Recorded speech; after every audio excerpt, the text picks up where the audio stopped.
I got a story to It's Citi 97.3. And I know you favor me because my enemies they did try, but they couldn't triumph over me. Yes, they did try, but it didn't work. I'm still here. I'm still alive. I'm still blessed. On my way to my destiny. Because the favor of God is on my life. Let me tell you about love. Love is patient. Love is kind. Love is felt most when it's genuine. I had a whole lot of people in my life who abused my love. They manipulated it and took the strength of it and tried to misuse it. But I can't help but to give God glory today. When I think about all I've been through, and I still came out on the winning side. I don't know about you, but I know that He favored me because my enemies, they did try. Sing it, y'all. But they couldn't triumph over me because great is He that is in me than he that's in the world. That's what they did. That's what they did. They told a whole lot of lies. But God favored me. My character, my integrity, but it would not fall, would not bend, won't compromise. God favored me. I spoke life and prosperity. I even spoke health. He favored me. They whispered about me. They conspired against me. They told a whole lot of lies on me. But God favored me. My character, my integrity, my faith in God. He favored me. It will not fall. Not gonna bend. Won't compromise. This is the Citi Breakfast Show. The city's biggest conversation. And I speak health. They whispered. They conspired. They told their lies. But God favored me. My character. My integrity. Everything was in question. But He favored me. I promised Him. 26 minutes past the hour. Hezekiah Walker. The words speak for themselves. The song speaks for itself. I'm still here. I'm still alive. I'm still blessed. On my way to my destiny. Because the favor of God is upon my life. Oh yes.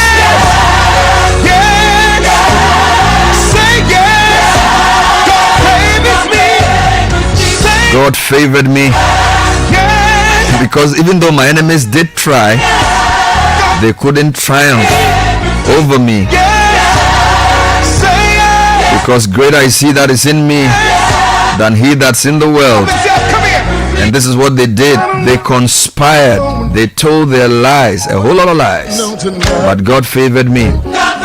My character, my integrity, my faith in God would not fall, would not bend, won't compromise. God favored me. I spoke life. I speak prosperity.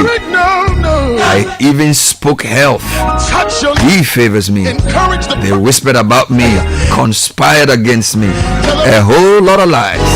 But God favored me. My character, my integrity, my faith in God, He favored me. Is this your song? Is this your testimony? Is this your confession? Oh yes. He will favor you. For thou will arise and have mercy on Zion.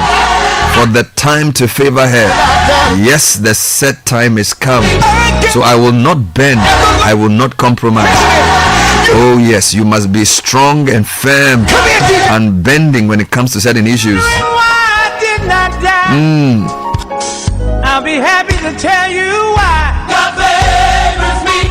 Every man of purpose must have non-negotiables, things that you will not bend for, places you will not bend to go to, people you will not stoop down to. You must be strong in the Lord and in the power of his might. Gives you confidence. Integrity is a confidence booster. Dishonesty is a confidence killer. Stay true, stay strong, stay bold. Don't you let the evilness. Speak truth to power. Maintain your independence. Don't be so consumed by the trappings of office that when the position leaves, your confidence goes with it. Our confidence is in something greater than the position we occupy. It comes from a deep realization of the greatness of our God and on the truth in his word. Out, everybody. Encouraging you this morning. Lift your voice all over this world. A few days in February, it's already looking great for 2025. It's the 4th day of the month. Thank you for joining us on the Citi Breakfast Show. We're jumping into the headlines shortly. About my story. And the segment is called the Newspaper Review, brought to you by Total Energies, introducing our Excellium new formula, an additive enriched powerful fuel with a powerful 3-in-1 action that cleans your engine, extends its life, and lowers your fuel consumption. It reduces your CO2 emissions and makes life a whole lot better. Over me. It's an interactive radio platform. Send us your voice notes, your text messages, WhatsApp comments 054-998-6996. I'm still alive. This is 97.3 Citi FM. Blessed. We'll be going into the headline shortly. Way to my destiny. Because the favor of God is on my life. Let me tell you about that. This is the Citi Breakfast Show, the city's biggest conversation.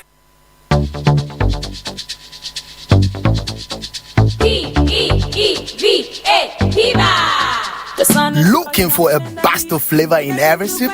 Discover the refreshing taste of Piva beverages. Enjoy the classic Piva Cola flavor, perfect fit anytime. How about a fruity adventure? Try our delightful Piva orange fruit drink packed with recognized citrus flavor. Craving something exotic? Our Piva cocktail fruit drink brings the tropics to you. For a sweet and juicy treat, grab our grapefruit drink and don't miss out on the refreshing Piva Tangerine fruit drink, bursting with tangerine flavor. Piva Cola, Piva Orange, Piva Cocktail, Piva Grape, Piva Tangy.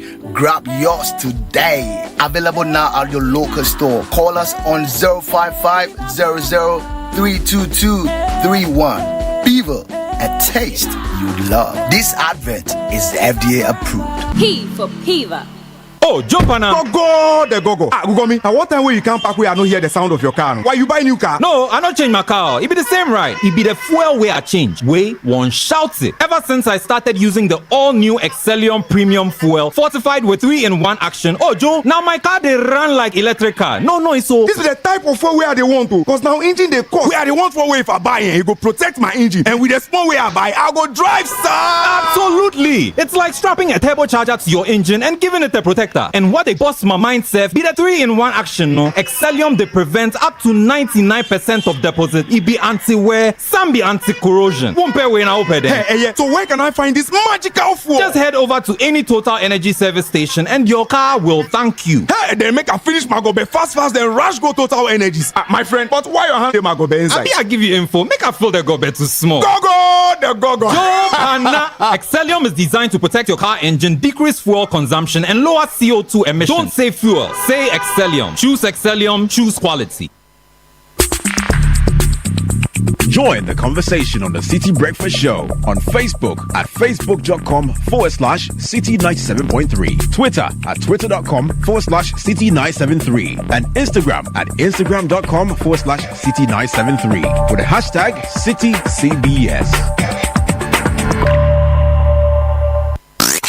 Unleashing the power of relevant radio.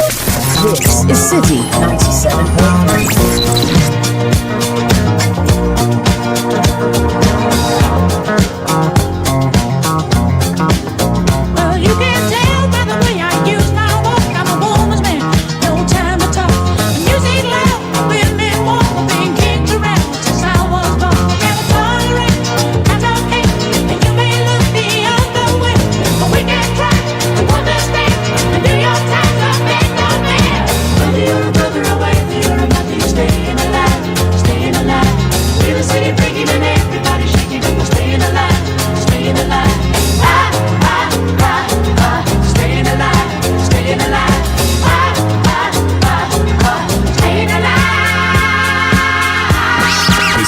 Breakfast Show. Rise above the noise.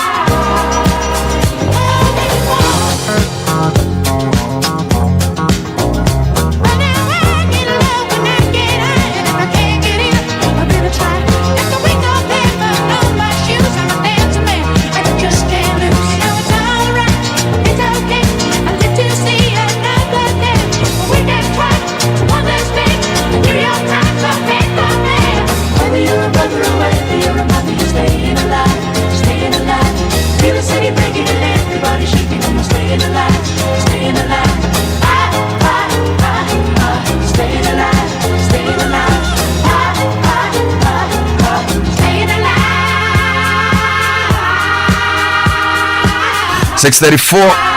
At the end of the day, make sure you stay alive. This is the Citi Breakfast Show with the news review segment coming up shortly. An interactive show this morning. Good morning to Caleb Kuda and Nana Tufo.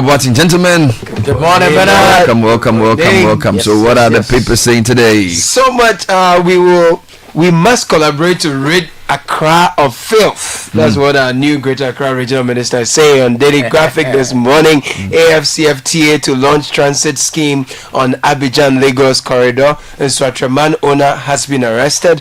And the big one is teacher trainee allowance to go. Government pledges enhanced student loan scheme. This is Education Minister hinting. All right, Ghanaian Times at Ghana Investment Trade Week launch. Commit political will to real estate sector. Core Construction Group Chair to government. NTC Sierra Leone High Commission to collaborate to fight fake news. GFA commences investigation into Nsuatre incident. And 2 friends get 20 years over illegal possession of guns and theft. The new publisher, Akwesi Akwa reviews MPs. Okay. MPs balls squeezed in Parliament, and Bagbin's autocratic style dangerous. NPP on suspended MPs. Fletcher, the right choice to lead VRA, and rented media attacks on Tanko failed to fly. The Chronicle, appointment of ministers Etal. Mosquito allegedly angry with Mahama.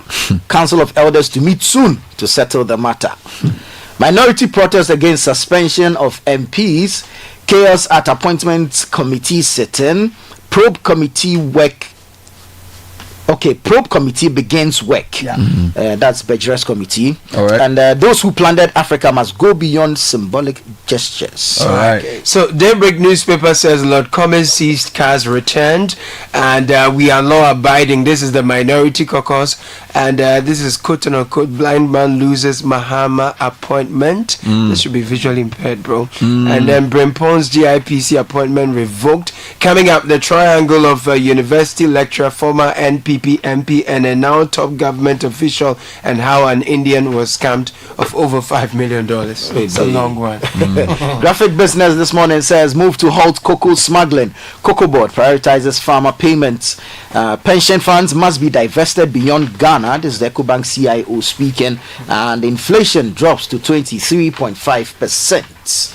All right, let me take you online this morning. If you go to citinewsroom.com, lots of stories making the rounds, including Bernard Herford justifies Babin decision to suspend 4 MPs. Amakovibu says, I'll soon engage traditional authorities in combating galamsey. Kenashigbe says, previous SIM card registration was incomplete. Muntaka's mother passes away at 83. And a lot of stories from the vetting. For example, Habib Idrisu says Ayerga capable of leading 9th Parliament, and also Inu Safuseni says Apenyuma King's language is too belligerent. Meanwhile, the former Minister for Employment and the owner of Inswatreman, Ignatius Bafuewa, and 2 others have been arrested over the Kotoko Inswatreman game. And then in appointments, Victor Bampo takes over from Da Costa Abuaji as NHIA CEO. Channel 1 News says, I'll emerge victorious. They can vilify me now. I'm here for speaking on the point of view. He also says, vetting ministerial nominees not based only on questions. And he says they received 1 petition against a nominee, but it lacks substance. In other stories, Nimoy Thompson has been appointed chair of NDPC. Resign and go work for NDC. Apenyumakin to appointments committee clerk. And then we have a few other stories here. for example, will tackle Nkrumah Memorial Park infrastructure challenges according to management. And then Trump threatens to cut aid to South Africa over lands policy. If I take you to my journal line, they're also leading with appointments committee issues. Bernard Ahiafo says that Apenyemaki may face privilege committee if he fails to apologize to Clark. So Parliament is in the news everywhere. I don't even know whether that's the most important thing happening in Ghana. Seems to be the biggest story this week. Meanwhile, Johnson Esiama says BOG's independence will be protected as he does his first day at work. Meanwhile, Citi continues strong run against dollar. $1 equals 15.81 Ghana cedis. But inflation, okay, not bad actually. In a good news, actually, inflation for January declined slightly by 23% or to 23%. But the bad is fuel prices increased by 2%. And this is the third straight increase in the year. So CD is stabilizing, inflation is stabilizing, but fuel prices inching up slightly. Those are some of the business stories. Globally, it's all about the deals. Donald Trump and China and his neighbors in the West. So let me use the Al Jazeera angle. So China puts counter tariffs on US after Mexico and Canada reach a deal with Trump. So those are the big stories making the rounds across the world. Let's get into the details, gentlemen. Okay, let's start from the political front. And the Chronicle is reporting that on issues of appointment of ministers, the national chairman of the NDC, General Mosquito, is allegedly angry with Mr. Mahama. Story by Sebastian Alfred Koo. It says trouble is seemingly looming in the ruling National Democratic Congress NDC, with reports of the national chairman of the party, Mr. Johnson Asiedu Nketia, peeved over the appointment of ministers and chief executive officers by President John Dramani Mahama. The Chronicle's unimpeachable sources within the functional executive committee of the ruling party says General Mosquito, as Mr. Asiedu Nketia is popularly known, is not happy that he has been sidelined by President John Dramani Mahama and the appointment committee of the party, as his preferred candidates for appointment into government seem to have been rejected. Meanwhile, we will not be part of approval process for last 10 ministerial nominees. Minority leader declares. Story on page 18 of Daily Graphic. Nana Kunedu Ajiman writes, the Minority Caucus in Parliament has said it will not be part of approval process for the last 10 ministerial nominees who were vetted by the appointments committee last Friday. The caucus said they walked out and were not part of the confirmation hearings for the last 10 nominees following the Speaker's directive for the process to be stopped. The caucus claimed they walked away ahead of the vetting for the 8 and therefore described their vetting process as a nullity, illegality, and obtuse. Meanwhile, some civil society groups are commending Babin for suspending the 4 MPs, about 15 civil society organizations in the parliamentary space. They are called the Ghana Parliamentary Monitoring Organizations Network, has commended the Speaker of Parliament for his swift response to the chaos during the vetting of ministerial nominees on January the 30th. On that suspension, the minority is protesting the decision by the Speaker. Story says that the Minority Caucus has compiled a memorandum outlining their concerns regarding the Speaker's decision to suspend 4 members of Parliament for 2 weeks. The memorandum was expected to be served on the Speaker, the Right Honourable Alban Kingsford Sumana Bagman, yesterday, February 3, 2025. This will be followed by a face-to-face meeting between the Speaker and the House leadership to resolve the impasse. I'm sure this is stemming from that press conference by the minority. But a lot really happened in Parliament. I don't know how to put this on, but Honourable Akwesi Akwa reviews that an MP's balls were squeezed in Parliament. And was he speaking to a media house? Or yes, he was speaking to Kwesi Parker Wilson, host of our Breakfast Time, that he was a witness to the squeezing, but the cameras could not capture that particular aspect of the drama. Now, Akimoda MP boldly mentioned the name of the MP who had his who suffered the squeezing in Parliament, but the paper has not been able to independently verify the claim, therefore would withhold the name of the said victim. Okay, we'll call the said victim and ask.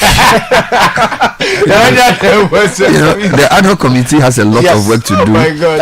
Yakwa will be a person of interest for this committee. I'm told they are starting their public hearings too. Yes, group committee begins work. The 7-member committee set up to investigate the chaos at the appointments committee will begin a public hearing tomorrow with assurance that it will not engage in witch hunting.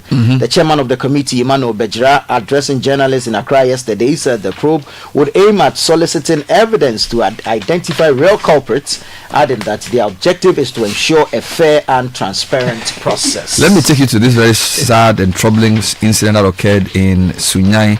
Ignatius Bafruwa and 2 others have been arrested over the Kotokonswa-Treman game. So the Ghana Police Service has arrested former Minister for Employment and Labour Relations Ignatius Bafruwa along with 2 others in connection with a violent clash during a football match that resulted in 1 person's death. Now this occurred on February the 2nd, the incident during a match between the 2 teams I mentioned. Now the other suspects arrested are Ajimandu Ausu and Chereme Joseph. They are both in police custody. In a statement on Friday, on Monday, February 3, the police confirmed that all 3 suspects are assisting with investigations. Quote, a search conducted in the room of the suspect, Ajimandu Ausu, led to the retrieval of 2 dresses with suspected blood stains and an MP23 pistol with 15 rounds of ammunition. The IGP has expressed condolence to the family of the deceased in the leadership of Kumasi Asante FC. He assured them of a comprehensive investigation. Now, the sports minister, I don't know if he's designated or if he's sworn in. No, he's designated. Okay, so the sports minister designate Kofi Adams has also expressed deep concern over the tragic incident that occurred during the football match over the weekend. Now, the match, as we know, resulted in the death of a supporter. According to Kofi Adams, the incident is a stark reminder of the need to improve safety measures at sporting events, especially in light of Ghana's painful history with stadium disasters. And speaking on point blank on Eyewitness News, Kofi Adams outlined the government's plan to address the gaps in stadium security and emergency preparedness. No one should expect that this should continue, especially for Ghana, which experienced this about 24 years ago. We'll play you highlights of that interview. He spoke on the need for thorough investigation into the incident, particularly focusing on the adequacy of emergency response measures. So we'll bring you the details of that shortly. Right. Bernard, our regional minister, I'm talking about Greater Accra, she's taking office and she says we must collaborate to rid Accra of filth. Another thing she said is that by the next 50 days, it said in 50 days, about 70% of street lights in Accra will be fixed. So we are looking forward to that. Timothy Nyangbe and McLean Kofi are writing that the Greater Accra regional minister Linda Oklu has rallied all stakeholders within the region to work together to help implement a robust sanitation policy to rid the city of filth and promote a healthy environment. Ms. Oklu said the government planned to reintroduce the National Sanitation Day, which would require all metropolitan, municipal and district assemblies to hold cleanup exercises on the last Friday of every month. Friday. So it's going to move from Saturday to Friday. I'm surprised. That's the proposal. Well, I thought Saturday was... Her counterpart in the Volta region is also taking office and he is already wooing ministers. The Volta regional minister, Mr. James Gunu, has implored investors to take advantage of the numerous investment opportunities in the region by visiting and exploring available areas such as agribusiness and industrialization for the mutual benefit of the people. Stay with the graphic. There's a front page story about education the allowances. Teacher trainee allowance to go. Government pledges enhanced student loan scheme. Education Minister Joshua Bediako Kumsin says the Minister of Education Haruna Idrisu has announced plans to transition teacher trainee allowances into an enhanced student loan scheme to allow students to cater for their own feeding and personal expenses. The minister explained that while the allowances would be maintained in the interim, the government intended to phase the allowance system out gradually. There is no way you should be feeding a student at the tertiary level. We can now narrow feeding to basic and free senior high schools, but at the tertiary level, students should be able to take care of themselves. In the interim, we'll continue with the feeding allowances, but we will transition to an enhanced student loan system. That's the Education Minister speaking, Bernard. Let me take you to some economic stories. Maybe you start with Cocoa Board on the graphic business, and then I'll take you to the key rates, inflation, exchange rate, and all those other issues. All right, Graphic Business says move to halt cocoa smuggling. Cocoa Board prioritizes farmer payments. The Ghana Cocoa Board has pledged to make cocoa farmer payments the organization's top financial priority amid growing concerns over funding challenges in the sector. This commitment comes at a critical time when Ghana's cocoa industry faces mounting pressure, including smuggling of the beans to neighboring countries despite declining local production. Now, responding to a question from the Graphic Business during a meeting with some farmers, the new chief executive of the board, Dr. Ransford Anette Abbey, said despite Cocoa Board's inability to access international market funds this season, the organization would prioritize payments for cocoa purchases over all other financial obligations. So the governor of the Bank of Ghana has promised to protect the independence of the bank. He was speaking to staff when he met the first deputy and the second deputy and other staff yesterday. He said that he knows some of the people in the bank already and they should not see the transition as a problem at all. Now, a couple of things he has to look at quickly. Government records 43% over subscription in their latest T-bill auction. The good news is that interest rates have come down for the bills. For the 5th week running, government recorded an oversubscription of treasury bills auction. The government received an incredible 9.37 billion as demand for T-bills surged against a target of 6.527. Now, we are then given some rates in terms of the percentages. We're told, for example, that interest rates went down for the first time in several weeks, decreased by 10 basis points to 28.41% with respect to the 91-day bill. For the 182-day bill, the rate came down from 29.77 to 28.89, and then the 364 or 1-year bill declined to 30.37. So that's the first story. Now the second story is that inflation for January has also declined slightly to 23.5. Inflation for this month or last month declined from 23.8 to 23.5. Food inflation, however, continues to rise. That is recorded a jump from 27.8 to 28.3, but non-food inflation went down to 19.2 in January. Then the third issue, CD continues strong run against the dollar. $1 equals 15.81 CDs. Still on my joy business. The CD continued its strong run last week and appreciating against the US dollar and other major currencies in the retail market. But then the last one is the one that you don't like.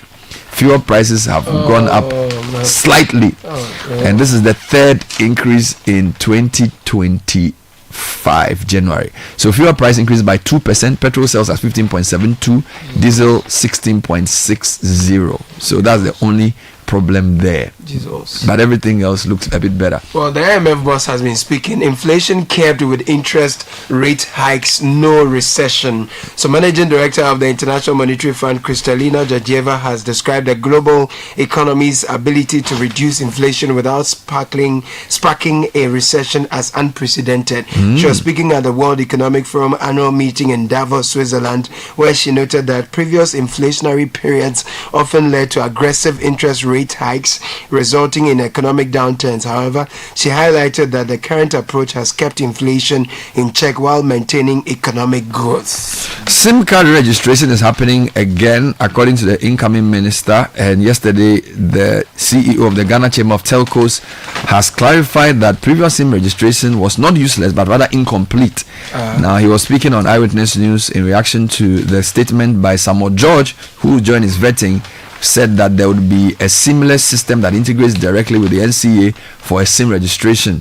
Now, Kenashigbe said that the fingerprint data was not captured as accurately as the NIA system, stressing the importance of using NIA's database as a single source of truth.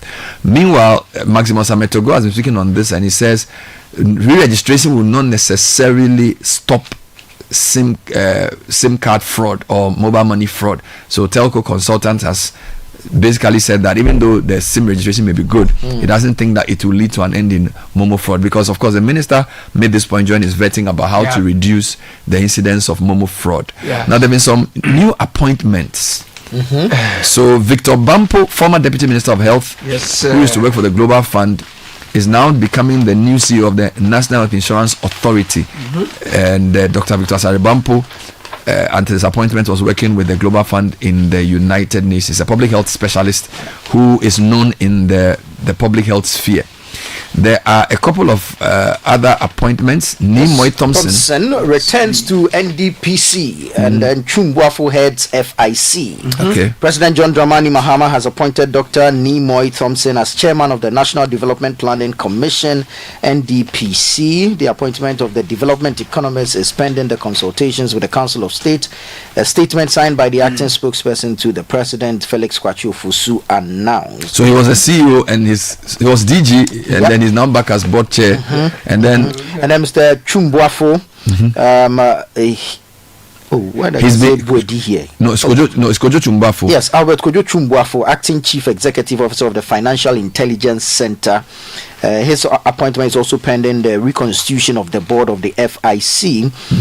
He's a civil engineer, finance expert, and former chief executive of the Ghana Free Zones Authority between 2009 and 20. And the lobbying for the positions has now even entered the media. Now, there are a couple of stories. You said there was one gentleman who was supposed to go to Youth Authority or something. That story is here. So, visually impaired man loses Mahama's appointment. Daybreak, page 3. There is smoothing tension in the Youth Employment Agency as Adongo Atule Jacob, the president's appointee as the deputy acting chief executive officer, finance and administration. The agency has been denied the position. Sources insist that Atule Jacob was edged out of the position because he's visually impaired. Now, other schools of thought opine that the position currently occupied by one Priska Sedinab Kekeshi is as a result of her strong connections with an NDC bigwig closer to the corridors of power. Another group maintained that President John Dramani Mahama might not be the one making all the appointments anyway. Although the chief executive officer, Mr. Malik Basintali, on Monday formally introduced his two deputies to the staff at the head office, and Mr. Atule was not among them. Well, there are a couple of strange ones. So GIPC as well, initially it was thought that some lady had been appointed. Yes. But now when you go to the GIPC website, the nominee who's now the CEO is called what's his name? Simon Maji, who used to be with the American Chamber. Then there's also some lobbying going on. If you go to the publisher, for example, they are now saying Fletcher is the right person to lead VRA. Now, mind you, the energy parastatal, some of them have been filled. So energy Petroleum Commission has a nominee there. Petroleum Commission, TOR. GMPC has a nominee. TOR is not clear whether there's going to be a substantive or this is just a deputy. Then there's VRA and ECG. Yes. So if you go to the publisher today, still going on. The publisher is writing that Sam Fletcher is the right choice to lead VRA. Now, he used to work at VRA in their communications and corporate affairs side. The paper is profiling him as the man to take over. We also do know that the ECG is also in contention with some strong lobbying going on in various quarters as well. So we need to keep an eye on all of those matters. Now, Trump, what is he doing? So Donald Trump has basically forced a deal from his neighbors, Canada and Mexico, over borders. And China has placed counter tariffs on the United States imports after President Donald Trump placed 10% levies on Chinese goods. I'm on Al Jazeera now. Now, the Mexican president and the Canadian prime minister announced a 30-day suspension of US tariffs after an agreement was reached with Donald Trump. So it looks like his neighbors are temporarily at ease, but China is retaliating. And the bad news for all of this is that in a high inflation world, more tariffs will mean higher prices of goods. So the inflation in 2022 that we thought had come down may well re-emerge with the protectionist approach of Donald Trump. In fact, if you read Bloomberg this morning, their analysis is that the tariff wars are messy and nobody's going to benefit. All right, and they're talking about China's retaliation and all the implications for the rest of the world. So we need to keep an eye on this. If, for example, it says China retaliates with tariffs on US exports after Trump's 10% levy comes into effect. A strong US dollar may worsen the $54 billion exodus from China's emerging market equities. And then there are other issues for the emerging markets, including South Africa, Nigeria, and possibly Ghana. And then South Africa is also in the news because Trump is taking aim at South Africa and claims that he will punish South Africa over their land expropriation laws. I mean, what is your problem, dude? You know, it's amazing. Meanwhile, China is hitting back at Trump tariff with a Google probe. So they're also probing Google. In Charlie, the whole thing is becoming crazy. You know, the question is, what are we doing for ourselves? In Africa, Rwanda-backed rebels in Congo say they will begin a ceasefire. M23. Charlie, when people are developing AI, we are shooting. You know, the Congo, there is a natural resource that China mines a lot there. So that war is benefiting China also. Benefiting all the people, the proxies. These are very troubling times. Anyway, gentlemen, thank you for your time. Newspaper review. Coming up next is the Citi Business News. Stay with us. This is the Citi Breakfast Show, the city's biggest conversation. Join the conversation on the Citi Breakfast Show on Facebook at facebook.com/Citi97.3, Twitter at twitter.com/Citi973, and Instagram at instagram.com/Citi973 with the hashtag CitiCBS.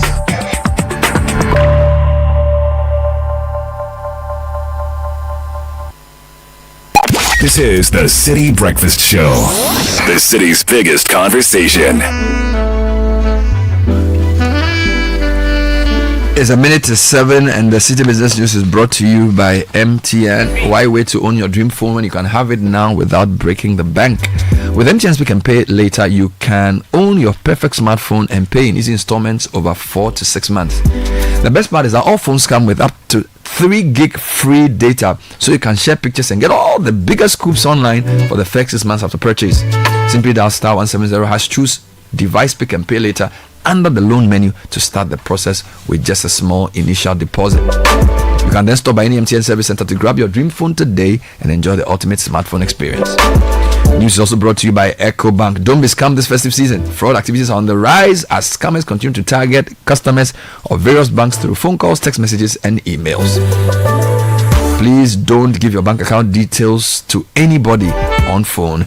EcoBank's mobile app can only be upgraded at an app store or play store. And linking your Ghana card to your EcoBank account is at any EcoBank branch. If in doubt, call 0800 003 225 toll free.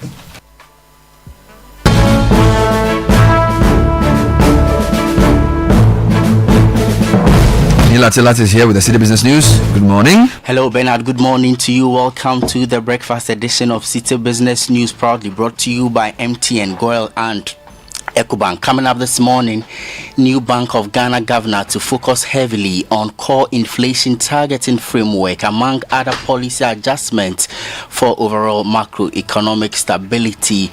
Also, food prices squeeze household budgets as cost of foodstuff goes up by more than 50% according to latest data from the Ghana Statistical Service. And much later, energy sector players push for lasting intervention after fuel prices increase for a third consecutive time at the pumps.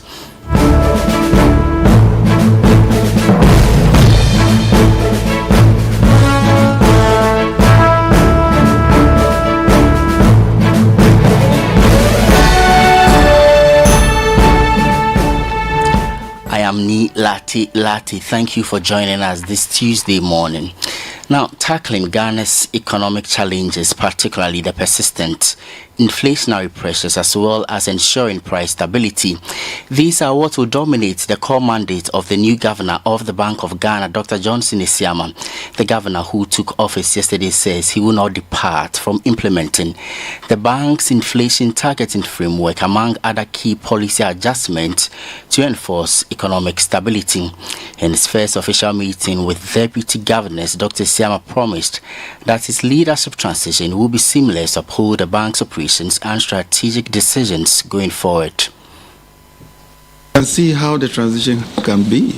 Early this morning, we have held a number of discussions already between ourselves. Some briefing has gone on, and so far so good. You can be sure that everything will be fine.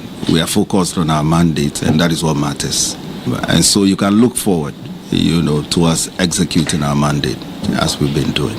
Nothing policy related. At the appropriate time, we will communicate that. But all I can say is we have a mandate as a central bank. So that is what our mandate remains. Nothing changes. A few tweaks here and there, in the light of the challenges we've been having in recent times. But we'll communicate that appropriately over time. Dr. Johnson Isiama is new governor of the Bank of Ghana. Now, household budgets are under pressure with food inflation continuing to climb despite a slight dip in overall inflation for January. The latest consumer price index report from the Ghana Statistical Service reveals significant price hikes of over 50% on several staple food items, making it harder for families to manage the rising cost of living. Daniel Sakiti has more on the national and household level issues for wider engagement provided by the Ghana Statistical Service. At the top of the list is ginger, which has seen a staggering 114.4% price increase, making it the most affected item. Beans, a key source of protein for many households, is also feeling the heat, surging by 84.6% year-on-year. The trend extends to other essential foods, with dry pepper up by 82.1%. Okra and onions also rising by 79.6%. Yam, another important food crop, has seen prices jump by 72.9%, with cocoyam leaves not far behind in 9th position at 59.3%. Even citrus fruits like lime have not been spared, closing the top 10 with a 58.4% hike. The development is eliciting reactions from various stakeholders, including the Peasant Farmers Association. National President of the Peasant Farmers Association attributes the rising food inflation to the ineffective implementation of the Planting for Food and Jobs Program Phase 2, calling for measures to address the rising food inflation. We're not able to realize the full potential of the Planting for Food and Jobs Phase 2. And this is what has culminated into this. We're sounding the alarm bell all along, that if we don't get real support for our farmers, what it means is that they are going to face a higher cost of production. And once we face this high cost of production, obviously we'll have to also look. And even look at the import. We have consistently made calls for government to exempt agriculture inputs from import duties.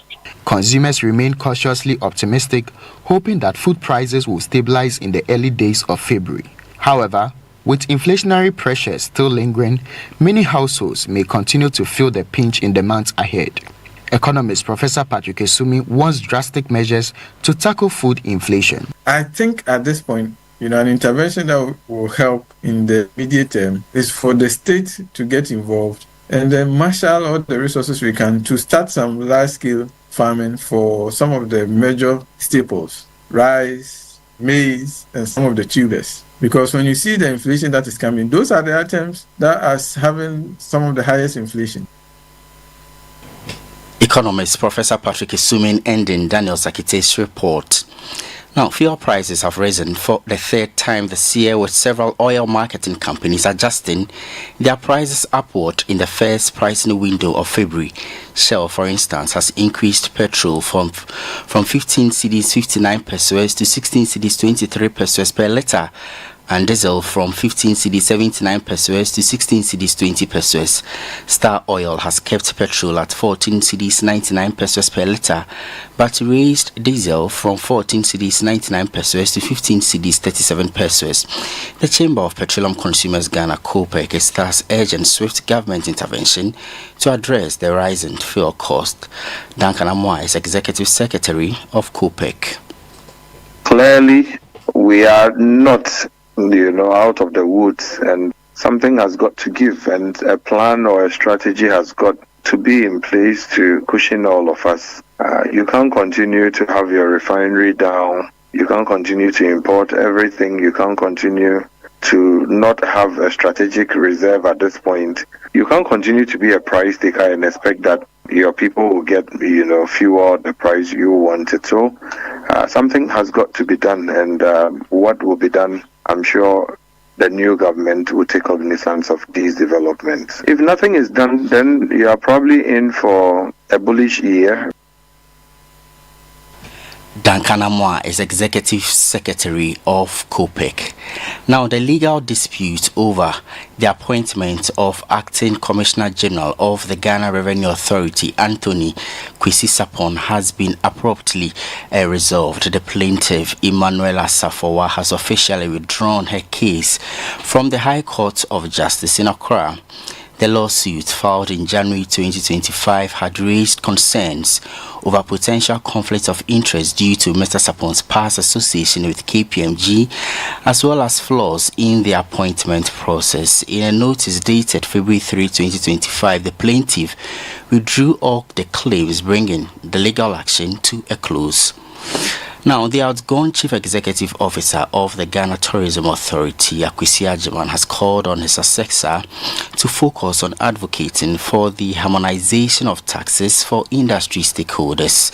He emphasized that streamlining taxes will provide significant relief to businesses within the tourism sector, allowing them to operate more efficiently. Daniel Odro-Mensah has more.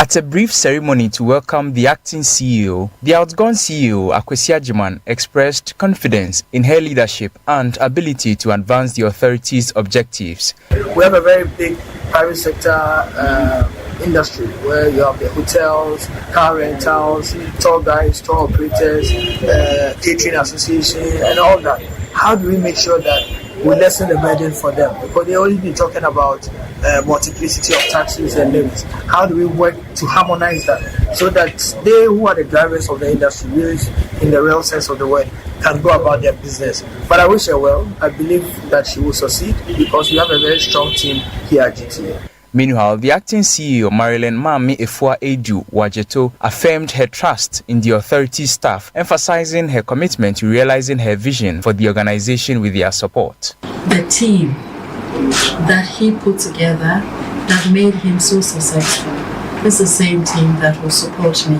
to also make me successful. I'm counting on you, and I'm sure that in later days to come, we'll get to know each other better and realize the dream for tourism and for Madagascar. Moving on, the Ghana Chamber of Telecommunications says it is open to discussions on the proposed SIM re-registration exercise. CEO of the Chamber, Dr. Kenneth Ashigbe, says the Chamber is ready to engage Communications Minister Designate Sam Nati George on addressing inefficiencies in the current system. Speaking to Citi Business News, he stressed the need for a well-planned approach to ensure a seamless and effective re-registration process.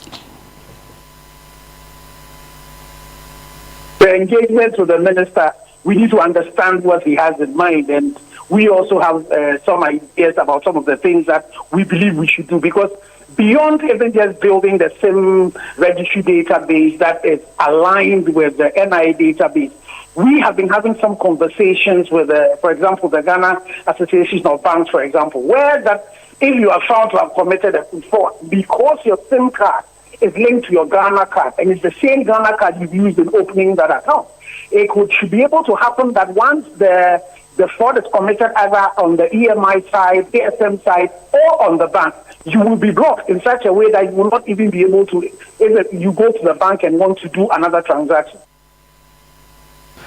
Chief Executive Officer of the Ghana Chamber of Telecommunications, Dr. Kenneth Ashigbe.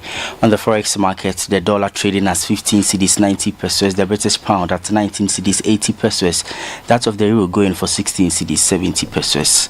And that's it for the breakfast edition of Citi Business News. I'm Ni Latte. Do you have a good business day? Every day, people have money emergencies. Ma, I need my school fees. Mommy chop money. Crash it. Mommy rent. Emergency. Now, there's a new emergency number in town. More money, challenge and enjoyment. At the top life we got. Dial *770# for money emergencies and chop life. For emergency access to your bank accounts, transfers, utility payments, loans, and more. Dial *770#. Bank on the go even without data with EcoBank's short code for digital banking. EcoBank, the Pan-African Bank. The other day, I visited Kweku at his spunky new office to congratulate him on opening his business. And man, was I impressed. The business is just moving quick. The sales, customers, everything is just working seamlessly. The secret? He said, It's MTN Business Broadband. In this fast-paced environment, we need fast and reliable internet to support all business types. No laggy online meetings, great download and upload speeds, impeccable business management systems, all inclusive. I mean, you can have it all. Shout! I signed on immediately. To enable your business stay ahead and stay connected, make sure you're signed on to the best internet made just for businesses. MTN Business Broadband. Sign up today on broadband.mtn.com.gh and manage your account on my MTN app. Call 0244 308 111 for more information. We are good together everywhere you go. This is the Citi Breakfast Show, the city's biggest conversation. It's another one.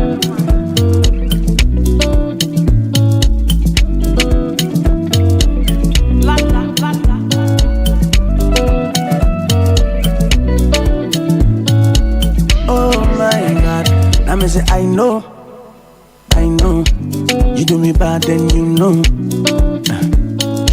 what, miss you for my pillow, tears we soak my pillow, oh wait till I do you, where you lead me go for a tungo, where you lead me go for a yeah. Wait till you do me no my say yeah. Mete my bubu wano meja alumu.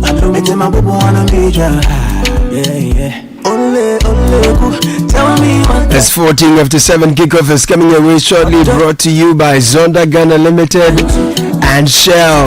Now, from planning date nights to making your kids happy with the latest toy and ice cream, seemingly little things they may seem, but they make all the difference in creating lasting memories. Good times start at Shell, where you can fill up on more than just fuel. You can fill up on love, laughter, and sumptuous bites and treats from our partner vendors.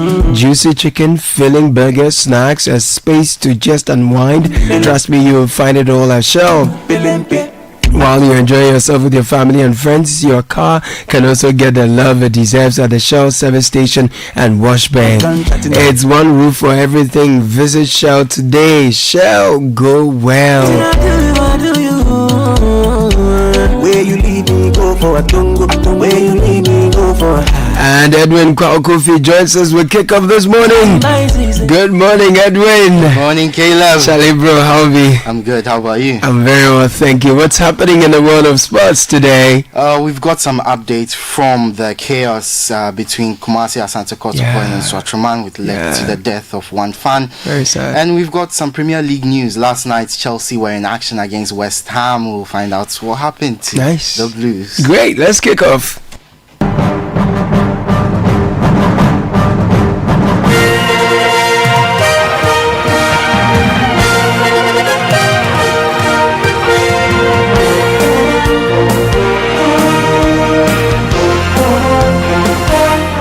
It's Tuesday morning. Welcome aboard to Kickoff on the Citi Breakfast Show with me, Edwin Kwakofi. Kickoff is powered by Shell V-Power and Zonda GH. Over the next few minutes, we'll look back on Chelsea's return to winning ways against a familiar foe last night. But first, the Ghana Football Association has charged 10 players from Kumasi Asante Kotoko and Nkrumah for unsportsmanlike conduct in the chaos that marred their Ghana Premier League match on Sunday.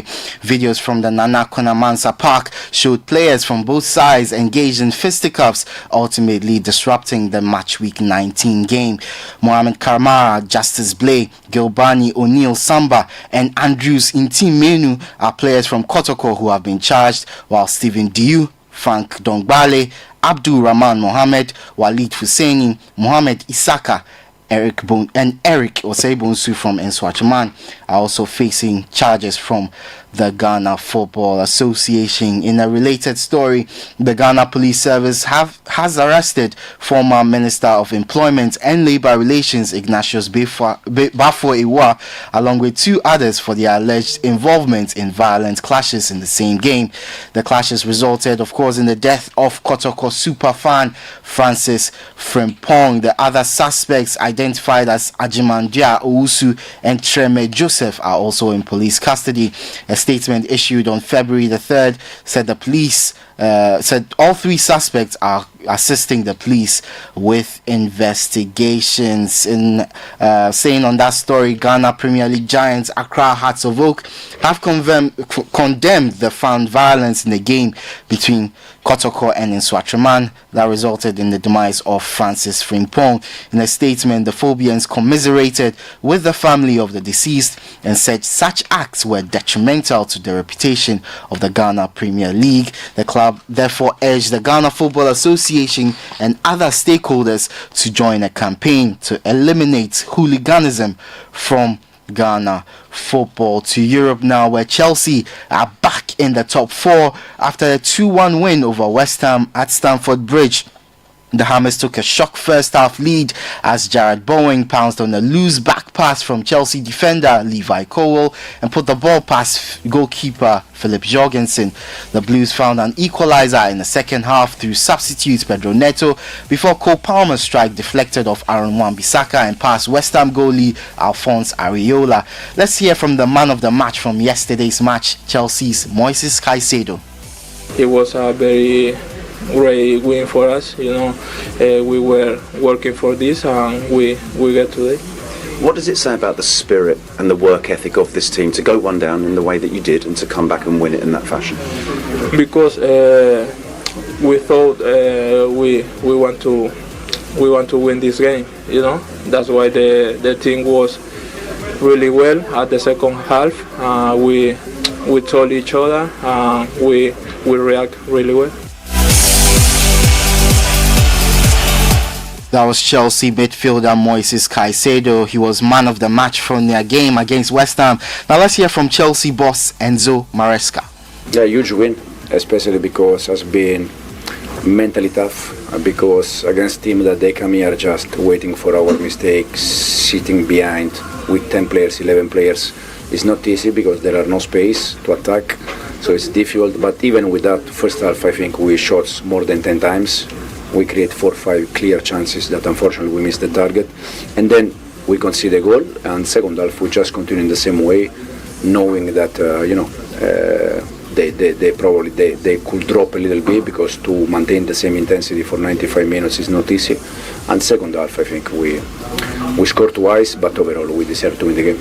You mentioned the mental aspect, Enzo. How important was it, and for the spirit as well, to go one down, to come back out firing in the way that they did in the second half? No, it's very important. Already happened many times this season that we were down and then we won the game, and in the same time it happened in the other side that we were winning and we didn't win. It's football.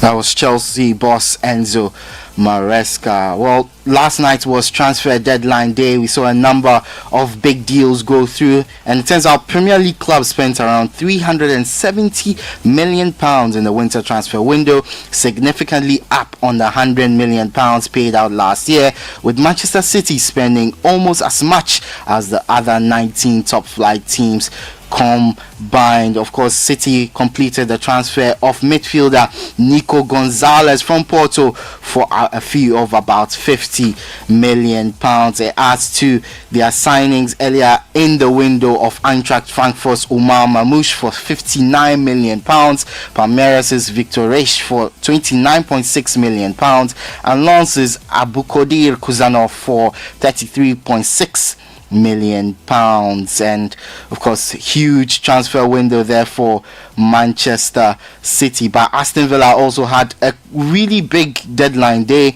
They completed the signing of Axel Disasi from Chelsea on loan. They also signed Marco Asensio in a transfer deadline day deal. Also on the move were Evan Ferguson, who joined West Ham from Brighton on loan. Joao Felix from Chelsea joins AC Milan also on loan. So a number of big moves in the Premier League. If you want a full roundup, visit citysportsonline.com. We end with some basketball news, and we are still reeling from the blockbuster trade between the Dallas Mavericks and the Los Angeles Lakers, a trade that saw Luka Doncic move from Dallas and Anthony Davis move from LA, both of them moving in the opposite direction. Well, it turns out that Dallas Mavericks head coach coach Jason Kidd wasn't informed about the Luka Doncic trade until after the deal was finalized, according to GM Nico Harrison. Let's hear from Nico Harrison on the trade.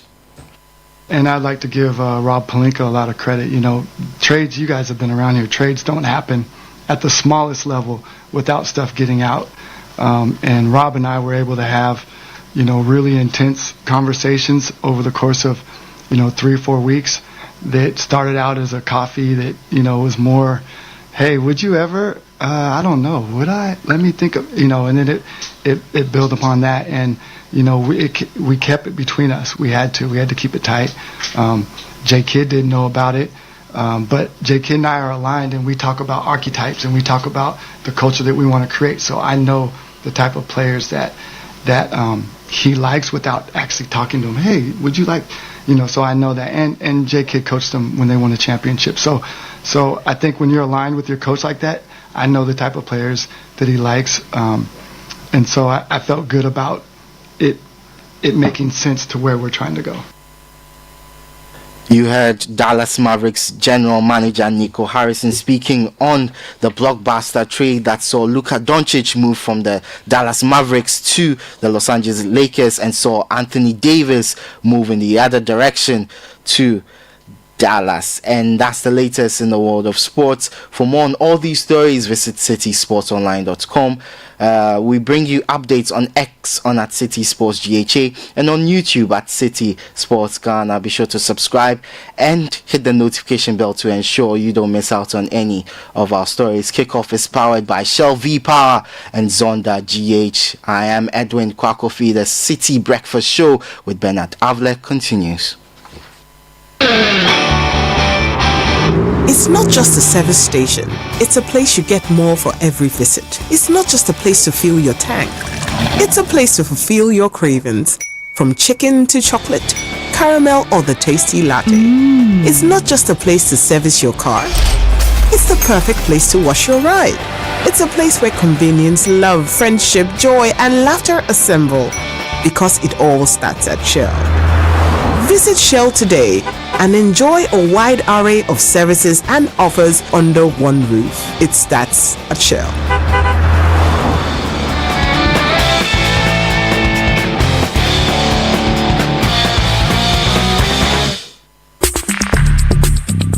Join the conversation on the Citi Breakfast Show on Facebook at facebook.com/Citi97.3, Twitter at twitter.com/Citi973, and Instagram at instagram.com/Citi973 with the hashtag CityCBS.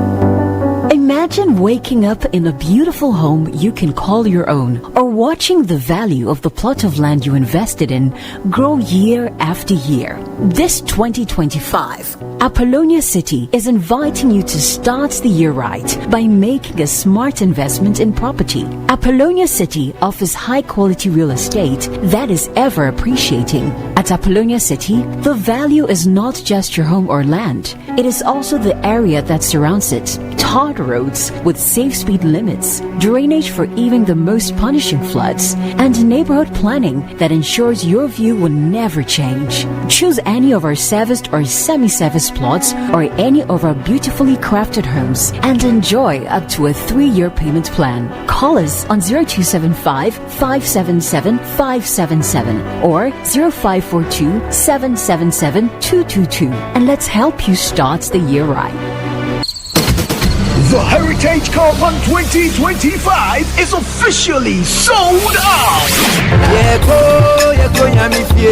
Thank you for your patronage. Now get ready for an unforgettable adventure with the Heritage Caravan 2025. We will experience a cultural revelation as we travel through 14 unique regions, each offering a deep dive into the nation's history, traditions, and natural beauty. An opportunity to see Ghana in a more beautiful, and the people, the connection, incredible. From Sunday, the 2nd of March to Sunday the 9th of March 2025. Pack your bags and let's set off on the road trip of a lifetime with an unmatched opportunity to explore landmarks, taste authentic Ghanaian cuisine, experience the art, to network and to connect with the people who make Ghana truly special. This is more than a tour. It's a chance to experience the soul of Ghana, to witness its growth and to create lasting memories. The places we visited, the road trip itself was awesome. Everything was good, yes. Even the Bui Dam was very educational. Follow all Channel 1 TV and 97.3 Citi FM social media handles for updates with the hashtag Heritage Caravan 2025. The Heritage Caravan 2025 is powered by Channel 1 TV in partnership with the Ghana Tourism Authority with support from 97.3 Citi FM and proudly sponsored by the National Lottery Authority, Pollard Insurance, Omnibasic Bank, Goyle PLC, GB Foods and Standard Water. Terms and conditions apply. Where do your hopes and dreams take flight? The money you've earned, the future shining bright. At Petra, we're not just here for your retirement plan. We are here for the life you've imagined and then some. From your child's education to your dream home's door, we'll help you achieve what you're striving for. Petra is here, steady and strong. Your wealth in safe hands, where it belongs. With investments that grow at rates that compete, we build your future with every heartbeat. That's Petra, your partner. Come joy or strife, guiding you toward the dreams that define your life. For your pensions, investments, loans, and more, visit our website at petraonline.com or call 0242 435037. Petra, achieve more. Sankofa fufrabo, pepper powder, pepper ojawo. Sankofa pepper powder, Sankofa, Sankofa, Sankofa pepper powder, Sankofa, Sankofa, Sankofa pepper powder. Etiengawo, go better near Potoyoa. Sankofa got you covered. Go for Sankofa pepper powder. Sankofa, Sankofa, Sankofa pepper powder. Abuna bunu abonje krakra. Sankofa pepper powder. Red and hot, very natural. Sankofa pepper powder. Chichinga and Nambia. Sankofa pepper powder. Noodles, Ghana jollo. Sankofa pepper powder. SCC and Ed. Sankofa pepper powder. Sankofa, Sankofa, Sankofa pepper powder. Sankofa, Sankofa pepper powder. Sankofa pepper powder.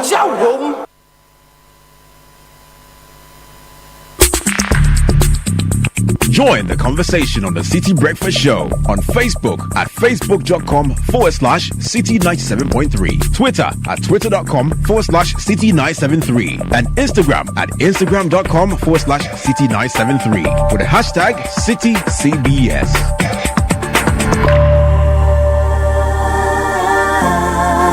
Thinking about your love. Yeah,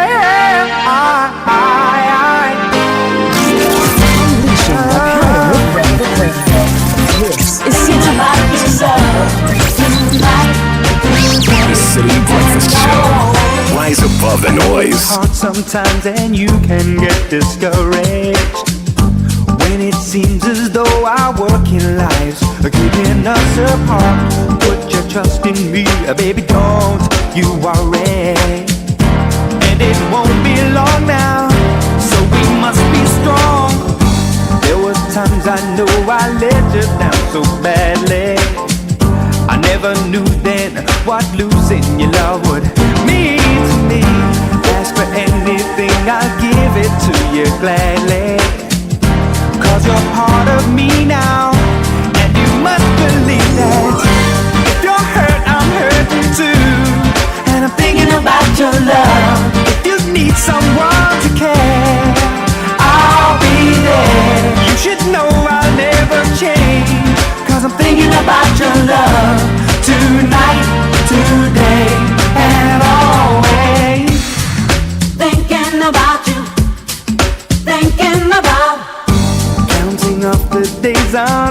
I'm there beside you.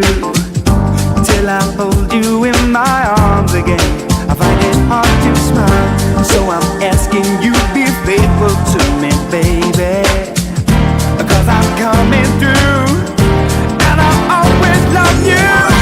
If you're hurt, I'm hurting too, and I'm thinking about your love. If you need someone to care, I'll be there. You should know I'll never change, 'cause I'm thinking about your love tonight, today, and always. What you feel, I feel for you. Thinking about your love, I'll be counting all the days back to stay till I hold you in my arms, 'cause I'm thinking.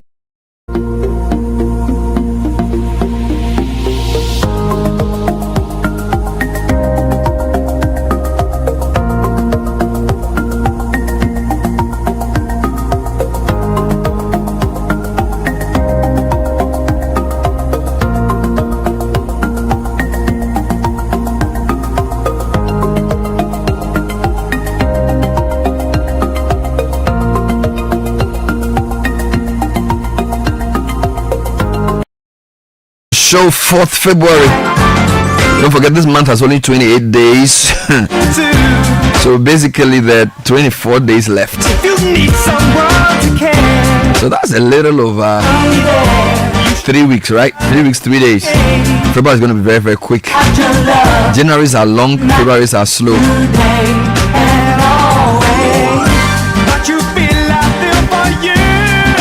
Thinking about your love, I'll be counting all the days back to stay till I hold you in my arms. 'Cause I'm thinking about your love tonight, today, and always. Thinking about your love.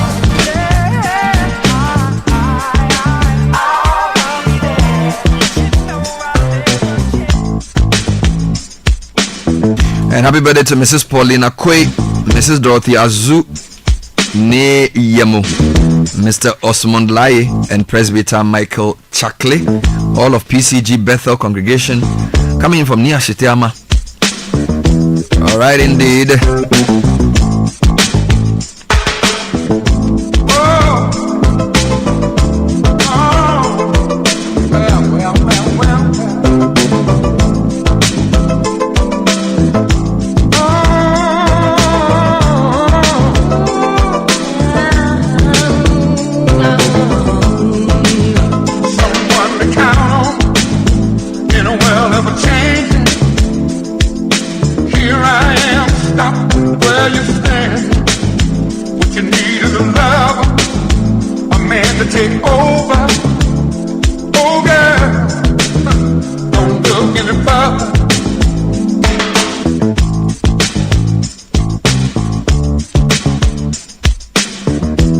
And also celebrating Chief Inspector Deborah Ofori of the Nima Police Station.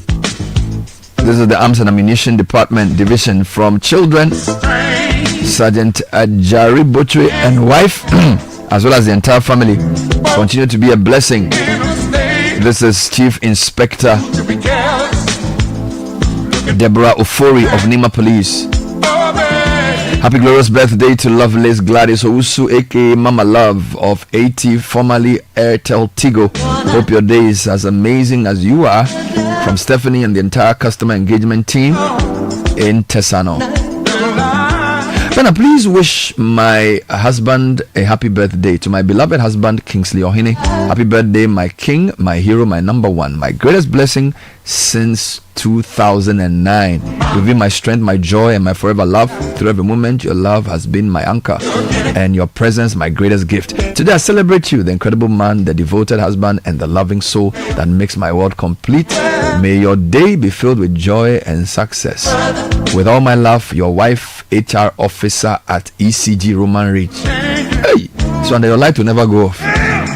Kingsley, your wife is an HR officer at Roman Ridge ECG. Kingsley Ohene, you're a big man.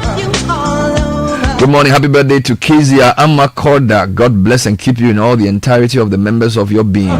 Cheers to the long life and prosperity. Happy birthday, chick. Top of the day, bro. All right, so I'm not sure there's a name attached to this, but hey, Kezia Attack Koda, phone number that ends with 65. I sent you a birthday request. Hello, Team City. Please extend a glorious birthday wish to our daughter Makafui Jogbanuku of the Central University Miocho. May the Lord order her steps into adulthood to God's glory. Congratulations, Makafui, from Vida, your mom, Elom, and Dr. Robert Kwame Jogbanuku, your dad. God bless you, Makafui Jogbanuku. A few more. Kindly help me wish a happy birthday to Deborah Ofei Mante of Electrometer Ghana Limited. Electrometer. So this is Deborah Ofei Mante from Eric Cherifour, or is it Chenifour, of Prudential Life Insurance. So that's a birthday greeting to Deborah Ofei Mante. A few more greetings coming through. Happy birthday, Miss Beatrice Korasa of Graceland Oyarifa, from your children Alicia, Alex, Ade, Arnold, and Amor. I wish you long life and God's blessing. We love you to bits, Miss Beatrice Korasa of Graceland Oyarifa. Graceland Oyarifa. Everyone here, it says happy birthday, belated, came through yesterday, to Mr. Magnus Nunu, CEO of Magvling Industries Limited, producers of mobile water.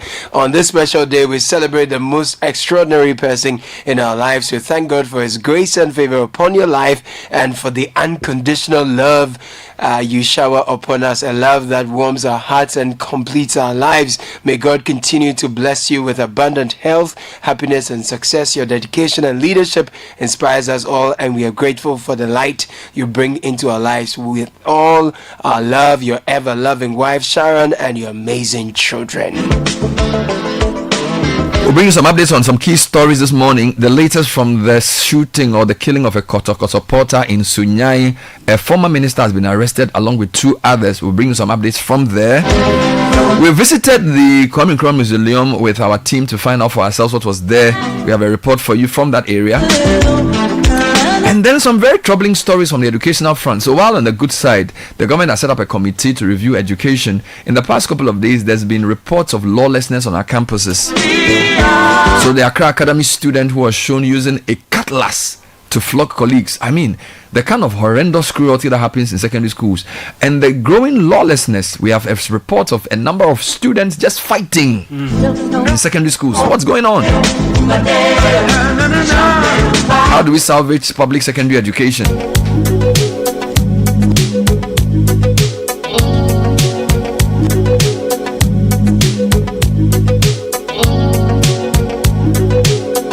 Has the boarding house outlived its usefulness? Because a lot of the troubles we see in these secondary schools are happening in boarding houses. Remember the video of the... No. Yeah. Well, at least they are cracked on boarding. They said the students were day students. Oh, okay. Yes, I didn't know. They were day students. I thought the cutlass they used to was not from campus. The students brought it to the campus. How? That's what the school, okay. The management said. When I went to Form 1, we were supposed to take cutlass. I don't know if they still do that. And our cutlasses was meant for weeding. Yeah. And so the classes that are happening are not just intra, it's inter school. Which classes? No, so we've had a lot of these in the past 2 years. So recently we had Accra High Kimbu. That was last week. Accra High versus Kimbu? Yes, in the street. They did their thing. Are you serious? They were fighting? Yes. We've had ATTC and Kimbu. Yeah. Again. Is this intercore or just normal fight? Yeah, such a fight. No, is this not around sports? We've had... Wow. Or the fighting is the sport? We had a very, very bad one. That ended up at the Dasman police station. Margaret Mary. Okay. Versus New Century. Sorry, are you saying like they meet at a program and then it ends up in a fight, or they go and meet to fight? All kinds of things. Then on Thursday, this was last week, I'm thinking, yes, according to this report, KTI, Kumasi Technical Institute, and Kumasi Anglican Senior High School, they are in the same area, CAS. What did they do? They also went to fight. Wow. What's going on? Can you give me the details of that one? Okay, so on page 2 of the new publisher reports that Students of Kumasi Technical Institute and Kumasi Anglican Senior High School in the Ashanti region were involved in a violent clash which resulted in vandalism on both campuses. According to reports, during the violent exchange, students set car tires ablaze and held stones and other objects. The rampaging students damaged 4 private vehicles on the CAS campus, destroyed the school gate, and vandalized the billboard and notice board at KTI. Gabriel Kingsford Osei, principal of KTI, accused CAS students of initiating the attack on Thursday night. According to him, they stormed KTI armed with stones and machetes, targeting their school billboard. Quote, I quickly directed my students to the dormitories to prevent chaos and went to speak with the CAS students, but they refused to listen. Among them was a security officer armed with a catapult, leading them in the destruction. Catapult. He further claimed that even after engaging CAS authorities to resolve the situation, the students continued throwing stones, prompting retaliation from KTI students. However, a tutor at CAS, Reverend Father Kenneth Collins Owusu, suggested the clash be stemmed from tensions at the ongoing inter-school athletics competition in Kumasi. The slightest argument between CAS and KTI students often escalates into these confrontations. Whenever one group feels provoked, they mobilize their colleagues for retaliation. So this even looks like day students. No, but KTI, last I checked, was a day facility. Because CAS has boarding I'm now being facilities. told that a lot of these classes that we are reporting. So here's one. Accra High and Kimbu SHS students Yes, clash. that's the one I was telling you This was about. 28 January. Now, a viral video circulating on social media has cast a troubling spotlight on Ghana's educational system, drawing widespread concern over rising student violence. The video, originally shared by GH1 on Twitter, shows a chaotic confrontation between students from Accra High School and Kimbu Senior High School, both of which are very close to us here. Yeah. In the footage, students from Accra High are seen aggressively pursuing their Kimbu counterparts, armed with makeshift weapons. While onlookers shout in the background, the Kimbu students appear to retreat, seemingly overwhelmed by the attack. The video provides no context about what triggered the clash or whether there were any injuries reported. Incidents like this are becoming alarmingly common in Ghanaian schools. What were once healthy rivalries expressed through sport or academic competitions now frequently escalate into acts of aggression. For many observers, this incident highlights a growing breakdown of discipline and the failure of the current system to equip students with conflict resolution skills, and rising concerns about the state of values and leadership in the nation's educational institutions. So, Godfrey,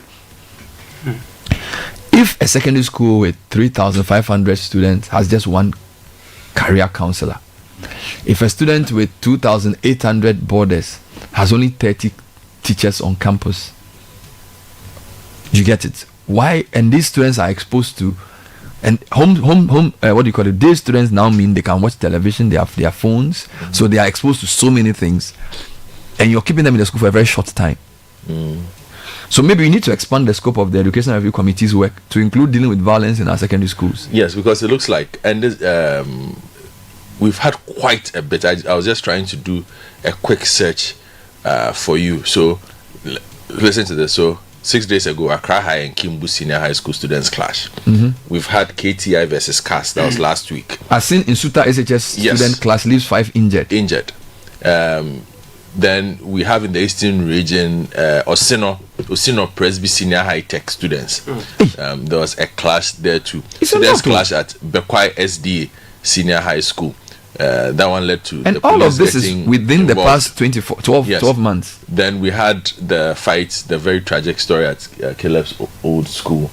O'Reilly too. Yeah, where one Form 3 students was stabbed by another. Then we had Nkrumah Technical Institute and Nkrumah Senior High. They also had a clash.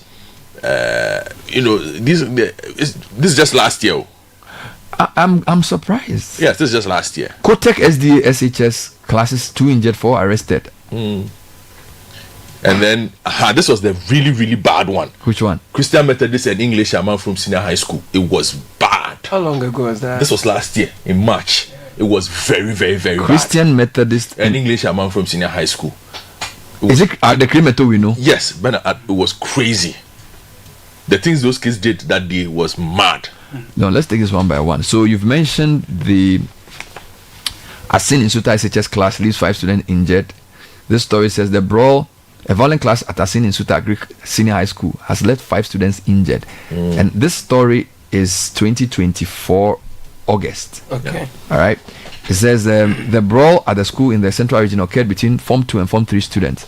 According to the assemblyman for Asin in Suta Bepokoko electoral area, Basiru Kwame and Nkrumah. The conflict began when a Form 3 student was caught in a sexual encounter with a Form 1 student on campus. The senior student recently reacted by slapping a Form 2 student who happened to witness the incident. This led to an attack by the Form 2 students on the Form 3 students 3 days later. Aye. It resulted in a clash on campus and subsequently led to students using clubs and knives on each other. Wow. The relationship was between a Form 3 and a Form 1 student. The Form 2 student who saw the two almost in the act of having sexual intercourse approached them, infuriating the Form 3 student who slapped the Form 2 student. The Form 2 student later retaliated and it turned into a free-for-all fight where 5 students were hospitalized while several other students sustained minor injuries. The police later intervened to restore order. The assistant master in charge of administration also sustained injuries. So this is August last year, overshadowed by election. 2 SHS students feared death after violent clash during SRC week celebration. Yes, that's the Nkrumah 2 English man from one. 2 students have been reported dead in a clash involving students of English and Manfro Senior High School and Christian Methodist SHS during an SRC week celebration. The unfortunate incident happened at Block Factory on the Accra-Kaswa Highway in the Greater Accra region. It is not immediately known what triggered the clash. However, reports suggest the fight started last week, Friday, and authorities brought the situation under control, but it was renewed on Tuesday. An interview with Adom News, an eyewitness Akwesi Usu narrates that 3 cars were destroyed. So this is the main road. During the class on Friday.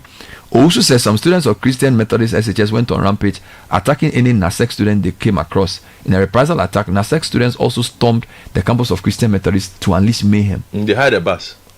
Wow. Serious? Yeah, they hired a bus. Go for it. The story about Kimbo Senior High School and ATTC, does it have, was a student injured? Was someone dead? Not in the report I have, but there was a clash. What I'm seeing says that it led to the death of a student. So this happened, it was reported on 29th of January. Tragedy strikes students killed in clash between Kimbo Senior High and ATTC. So that's different from the Kimbo versus Accra High. Yes, this is 29th, Kimbo and ATTC. So it says a tragic incident has occurred in Ghana, culminating in the death of a student. Kimbo Senior High School pupils clashed with the Accra Technical Training Center ATTC students, killing one. According to reports, the student was slashed in the face with a machete during the fight. The event has shocked the community, with many expressing concern and sadness over the tragic loss of life. The exact So this is just last week? Yeah. The exact cause of the confrontation remains unknown. However, it is thought to have been precipitated by a long-standing rivalry between the two institutions. The incident emphasizes the necessity for stronger security measures and dispute resolution procedures. As for Kimbo and ATTC, they used to be in the same zone with us. So I know that, in fact, one of the reasons why Accra was never in the same zone with us, because in interzonals, Accra would fight ATTC, they would fight Kimbo. So they basically took. So the schools that were causing problems was WAS, Accra, Kimbo, ATTC. Sometimes Ebenezer, but generally Kimbo, ATTC, Accra Academy, and then WAS. In my day, I don't know about today. So I don't know whether in our day KTI was legendary for its. So what I'm trying to ask you guys is, maybe media coverage is making this more serious than it seems, because almost as I googled this, I'm even seeing so many SDA Senior High School, right? Again, all of this is just last year. Yes. 5 police were called to patrol the Bekwai SDA SHS in Ashanti to help prevent possible clashes of rival students in the school on Saturday. This was after the rival students, made up of some day students and boarders, clashed violently on Friday evening, which unfortunately resulted in injuries to some of the students. According to reports, there was a misunderstanding between a day student and a boarding student on Friday afternoon, which eventually led to a fight between them, but they were separated. Later on Friday evening, some day students allegedly led some of the townsfolk to the school to ostensibly attack the boarding students. The ensuing skirmish resulted in injuries to some of the students. The school authorities quickly stepped in and called the police, who rushed to the scene and separated the feuding factions for law and order to temporarily prevail. However, on Saturday evening, the townsfolk once again stormed the school to unleash mayhem on the boarders, but unknown to them, some police personnel were providing security at the school. According to an eyewitness, the police managed to apprehend the community members who had invaded the school to attack the boarding students. Meanwhile, the paper has gathered that 5 students of the school have been invited by the police for questioning in connection with the classes, as the police are still patrolling the school for further details. Charlie, and then, this is...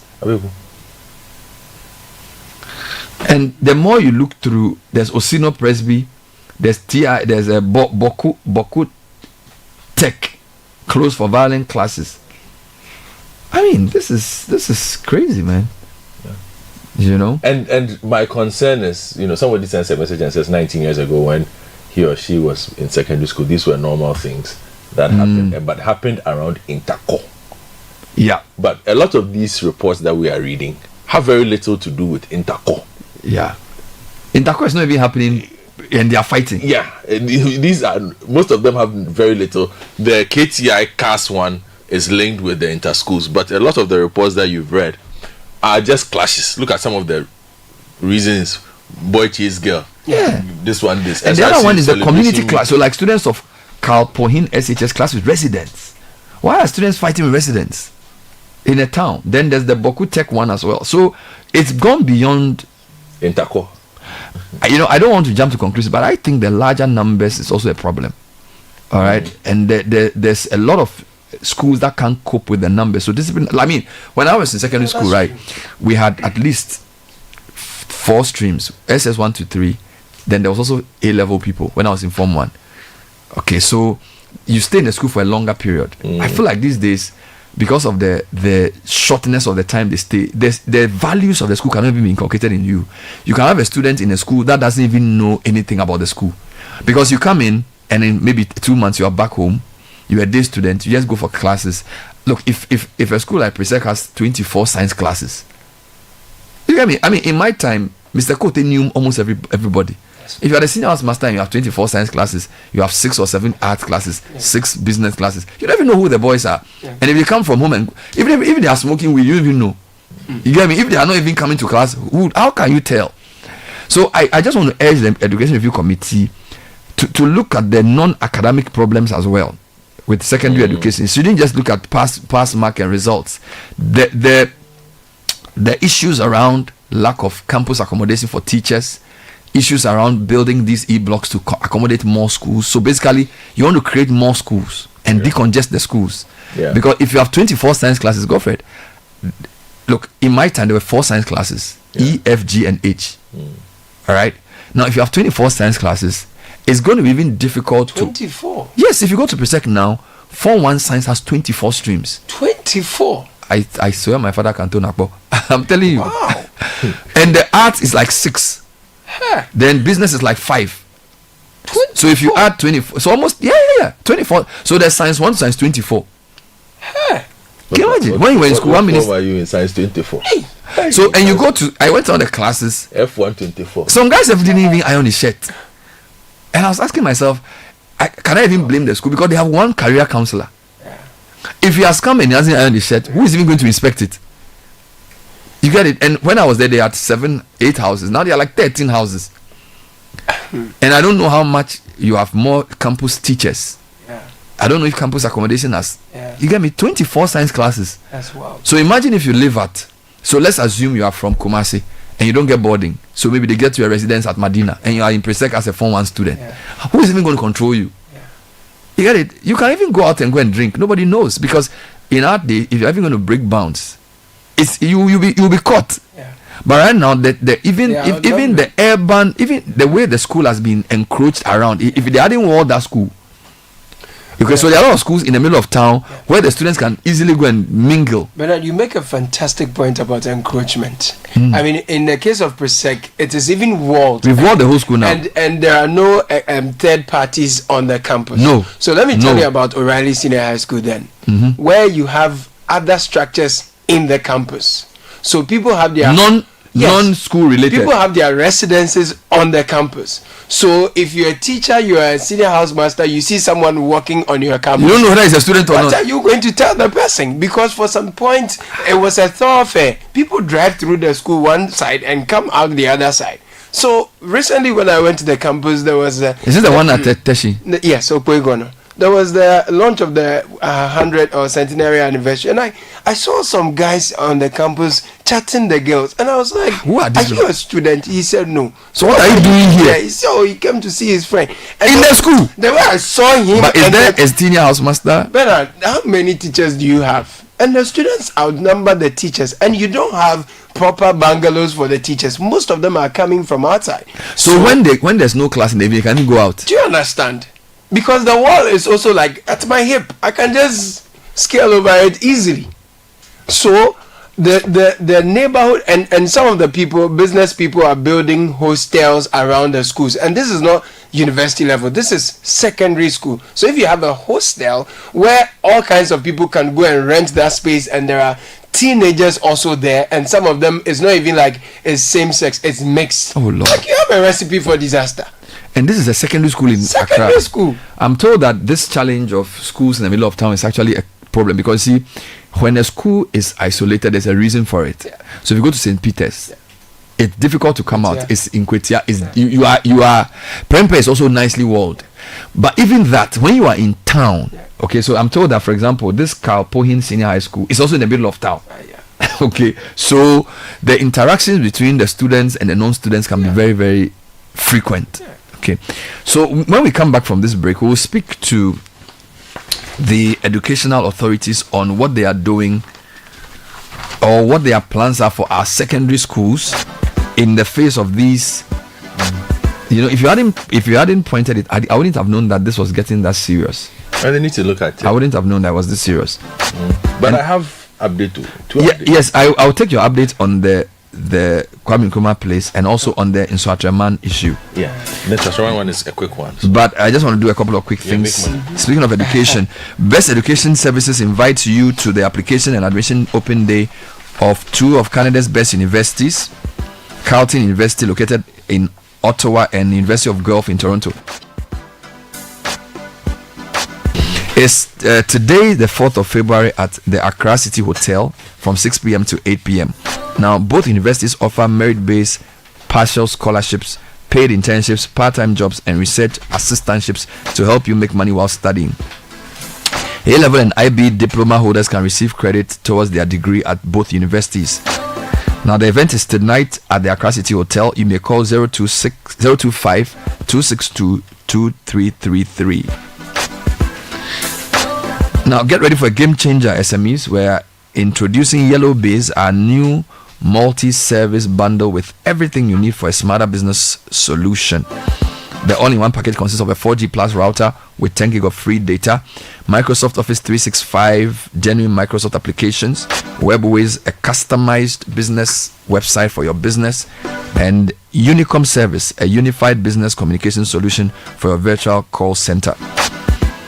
To stay ahead of the competition, call 100 or visit our website mtn.com.gh/business. Terms and conditions apply. Are you ready to drive innovation and take the next step in your career? Apply for Ashesi University's master's program, which combines world-class education with African relevance. Regardless of your career aspirations, an Ashesi master's program equips you with the skills, ethics, and networks to lead boldly. Applications are open for the 2025 cohort. Learn more at ashesi.edu.gh.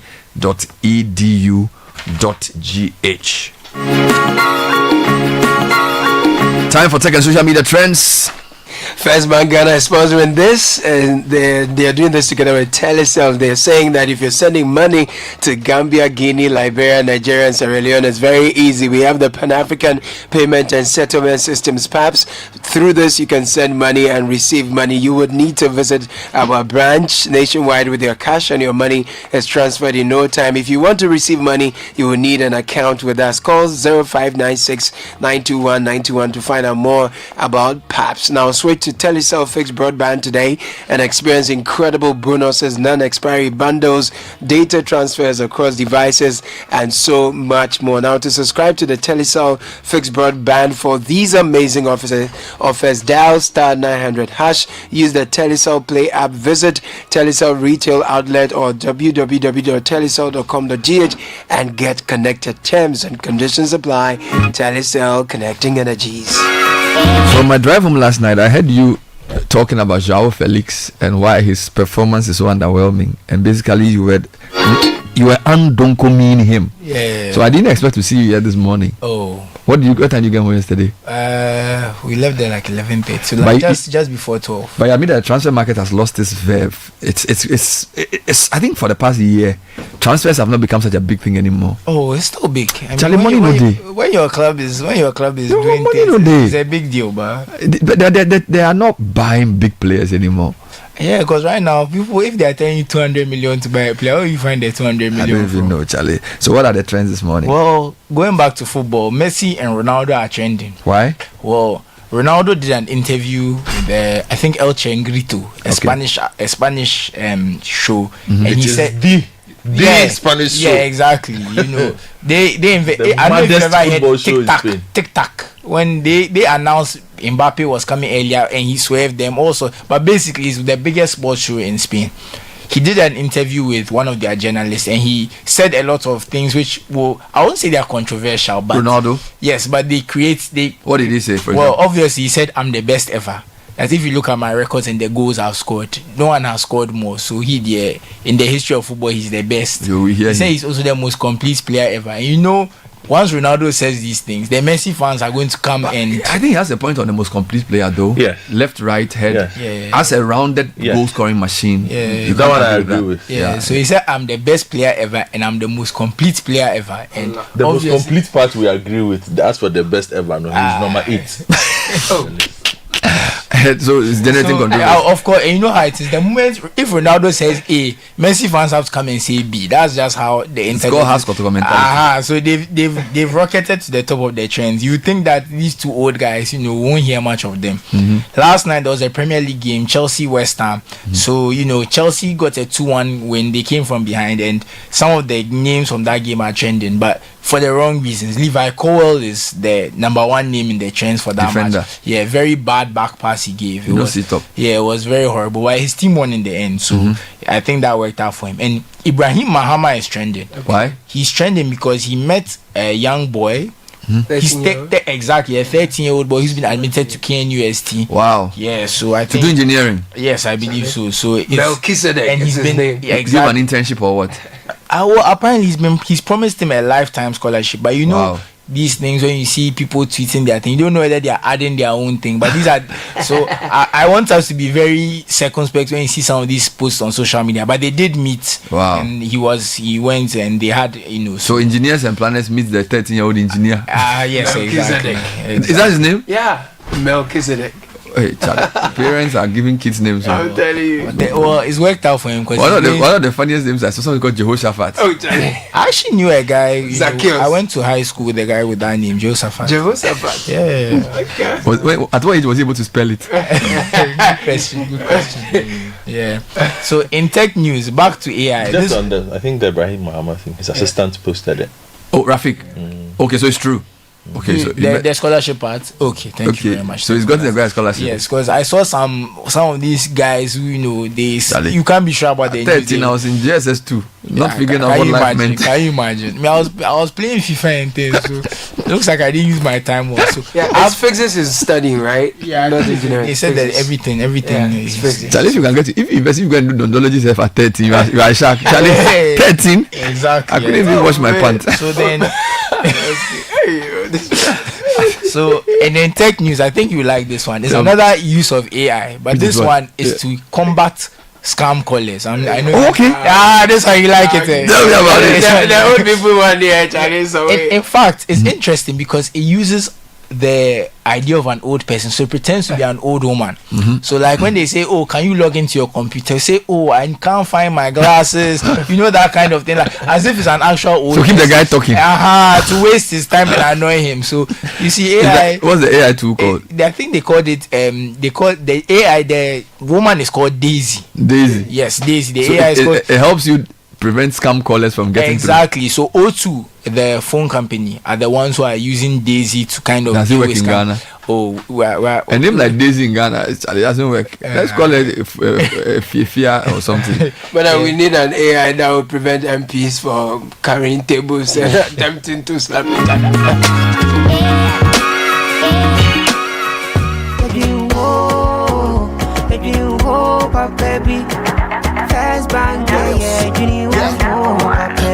You're looking for a bank to rely on. Let me give you a shoulder to lie on. Would we say to bank be brain, no lie. Only one place where I get my eye on. Make I introduce you all to First Bank, the best services in the world, first rank. Customer service, everything is well planned. I make music, I travel, I sell land. They be my reserve tank. Cause every time I know my money's safe. Universal banking ain't in me here the date.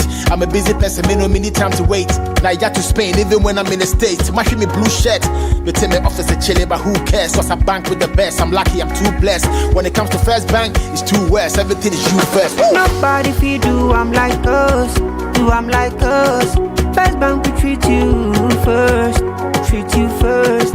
Somebody see think about you first. Think about you first. You first. First Bank. There are many reasons to connect, and it's all to put smiles on the faces of those you love. Daddy, thanks for the tea cash, okay? I love you. That's my daughter Angela.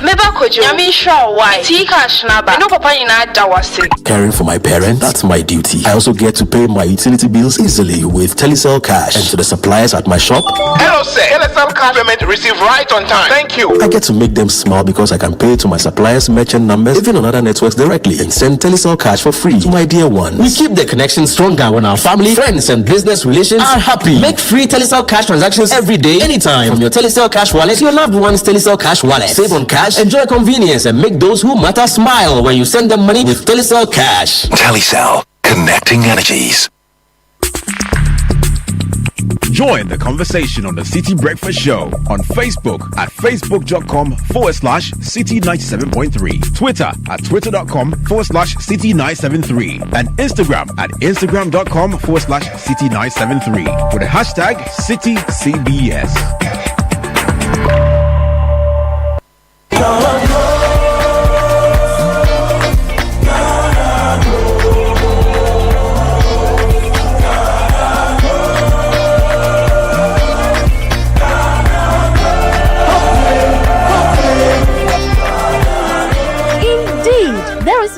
In the soil. Find your way into profitable careers and businesses in our Greek and ATVET now. Take a step today and change your life, your family, and community. Dial *718*50# to join now. Ghana Grows Hope Day. Ghana Grows is an initiative of the MasterCard Foundation in partnership with Springboard Roadshow Foundation, Limehouse, and other partners. At ShopRite, our low price promise is to always help you save when you need it most. Make every city count this January and save big on deals like 1 liter series 100% fruit juice for only 45 cedis, 99 pesos each, and 500 grams good start white oats porridge for just 19 cedis, 99 pesos. Don't miss out. Visit your nearest ShopRite and save more this January. Offers valid until 9th February. ShopRite. Lower prices you can trust always. Festive season is here. You know what that means. Groceries, bills, and so many unplanned expenses. But don't panic. There's a cool new feature on Habitel you have to know about. It's called Pay Small Small. Yes, like the name says, Pay Small Small. It's Ghana's first widely and instantly available buy now, Pay Small Small service. With Pay Small Small, you can buy food, groceries, airtime, and pay all your bills without paying the full amount upfront. So this festive season, you're sorted.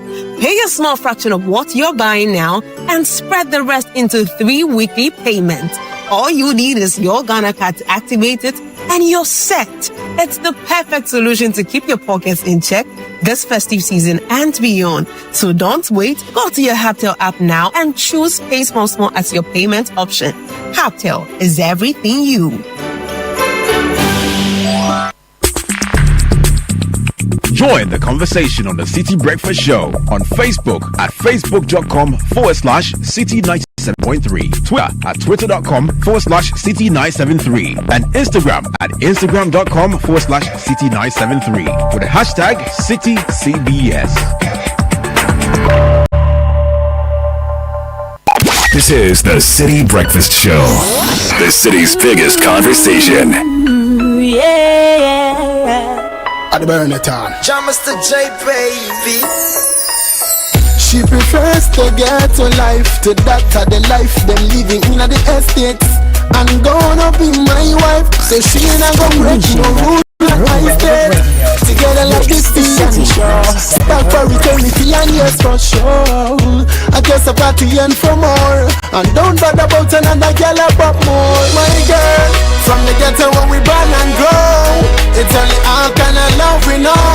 Nothing gonna stop us now. We loving us till we grow. 12 minutes past 8, Citi Breakfast Show. We're still talking education. We have other updates to give you, but it's time to maximize and grow your business exponentially using the Bisame app. It's here to help you connect to customers, register your business, reach more customers, and watch your sales soar.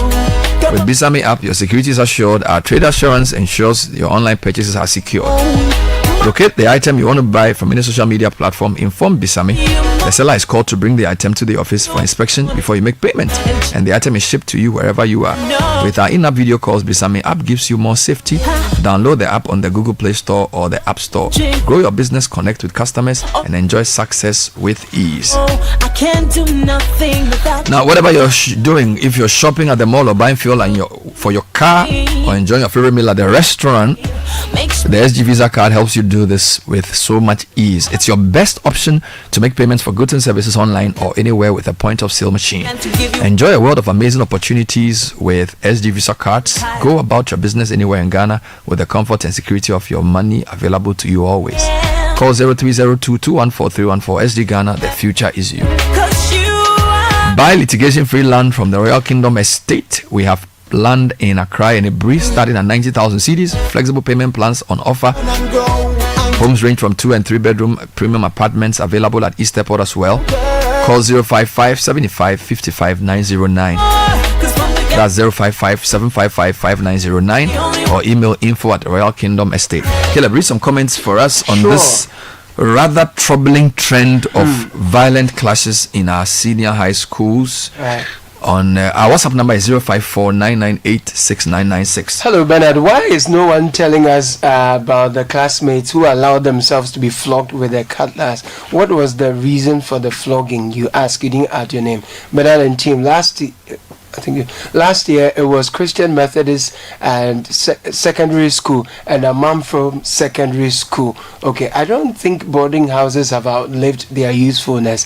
We should promote more decent behavior, the teaching of decent behavior in schools. Those days, boarding schools were the place to learn essential skills like ironing, laying your bed, properly washing your clothes, etc., etc. There is no control on student behavior simply because the system of punishing students when the air has been halted. They are no longer afraid of teachers, and teenagers will definitely do things they know don't conform to societal standards. Dennis from Medina sent that through.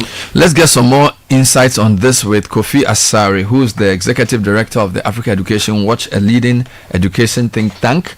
He is also one of the members of a committee set up to plan for a national dialogue on education. Other members include Professor G.T. Odro and Professor Goski Alabi, Rosemary Bonsu, Smile Zichi, Dr. Samuel Uku, Stephen Owusu, and Inusa Shiraz. So Kofi Asari will talk to us first and foremost about what we've seen to be a worrying trend of violent clashes within secondary schools and also intra-secondary schools. So Kofi, thanks for joining us. Good morning.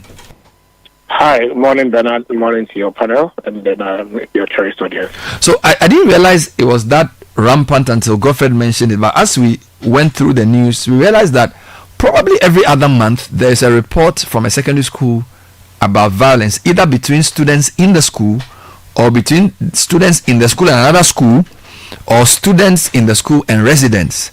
You guys have been tracking these things. How serious is this problem? Yeah, there is an issue of domestic violence in our school, and then sometimes it escalates to the level of battery and criminal, very, very criminal conduct. It is not new, I must admit. The boarding system has its attendant delinquencies, juvenile delinquencies and other deviant behavior, which students come to school and learn from others through peer engagement, and then also which they become hardened in school because of the kind of disciplinary regime being exacted, or they become immune, or due to the impunity of the disciplinary regime. And so all these things that you see are normally symptoms of, an ineffective sanctions regime, or an ineffective guidance and counseling regime within our schools, supposed to help in shaping behaviors, and also a symptom of what has been shipped from the house to schools by way of, delinquent behavior, negatively boisterous behavior, and other social behaviors that are not supportive of the essence of education. It is a responsibility of all, because it starts from the house, and because our secondary education system is heavily boardingized, these incidents will normally be reported in the boarding school. But again, the boarding school system is supposed to have a mechanism for preventing the development of such behaviors, and if you like, for also reforming, reforming people who are exposed to this level of, misbehavior. But unfortunately, we had a reform of our secondary school system's disciplinary code, together with our basic school system disciplinary code, about 7 years ago. If you talk to the teachers in charge of our secondary schools, they will tell you that they have checked out. They have checked out because what they believe it takes to prevent the occurrence or to manage behaviors or regulate behaviors so as not to get to the level of such excesses, one of which or six of which we are discussing today, has been taken away from them, and that they are unable to discipline the students. So they only watch them, and then they do whatever they like. At the end of the month, they take their salary. So the teachers have checked out. Oh, they checked out long. Yeah, many of them have checked out, and the teachers themselves have said this on various platforms. There's another side where some teachers, frustrated by the growing indiscipline, also meet indiscipline with indiscipline. So you have reports of some schools where school authorities use violence, battery, to address indiscipline. And all these two scenarios invariably leads to increasing radicalization of the young ones. And so that is the situation we find ourselves now in our schools. The positive discipline policy, like any other policy, has suffered a high level of acceptance by those who are supposed to adopt it. That is the teachers. And because of that, what is supposed to positively manage discipline in our schools has rather been, on one breath, has actually created the situation where teachers have checked out because they are used to only exercising discipline through, among others, corporal punishment. And then also others have, out of frustration, become more radicalized because of the growing levels of impunity among our student body, because of their understanding that they will not be punished physically. They will not be sentenced through corporal punishment when they misbehave. So that's the situation in our schools. So what you've described is clear for boarding schools, but I'm getting reports that this lawlessness is also getting more rampant among day students. So, for example, here's a message from a lady who's a tutor in a school in Tema. She says that the clashes have become very rampant and happens daily.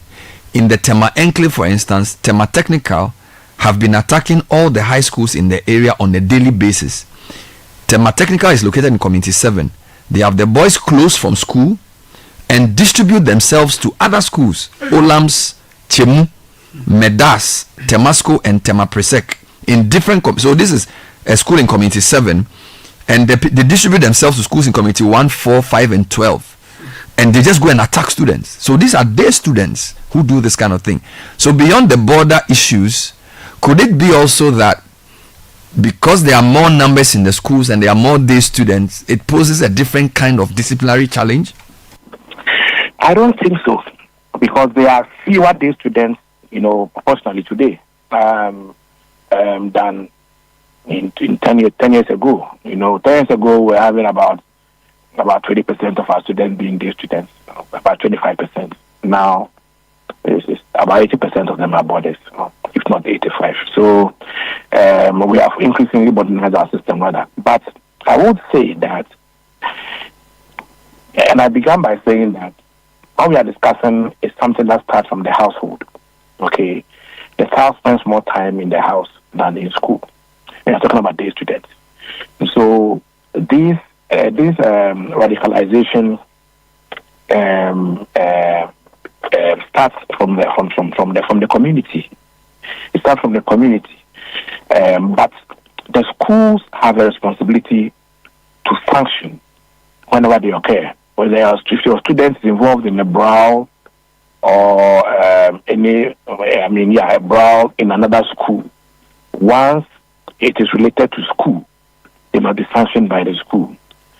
I'm not too sure how effective the sanctions regime has been, and so where the sanction regime is not too punitive, many instances it happens and the student is only transferred to another school. So that is one, and I believe that that's not biting enough, because if you transfer Kofi Asai from school A to school B to go and repeat the same thing there, then you are virtually inconveniencing the students in school B. But there's a conversation we must have. Marrying strict, punitive, proper carrots and sticks, regime in our schools with human rights. Because again, if you want to dismiss, then you come into interface with human rights, the right to education, and why not to truncate one's right to education. And so the two are very, very important in having a sanction regime that really works and deters. But in all, I think that the preventive approach is where we've gotten it quite wrong than the reactionary approach. If parents were upfront, much more proactive in instilling discipline and grooming their children in a manner that they do not become exposed or they do not become radicalized, I think that such behaviors wouldn't have been taken to school in the first place. And so I place at the doorstep of parents a bigger chunk of this responsibility to ensure that our children are groomed, not in violence or not to be participants in this radicalization of our youth. But I will continue to say that after implementing the positive discipline policy for about 7 years, Edward called for a review of the policy, I think 2 years ago, when the teachers said that they are checked out.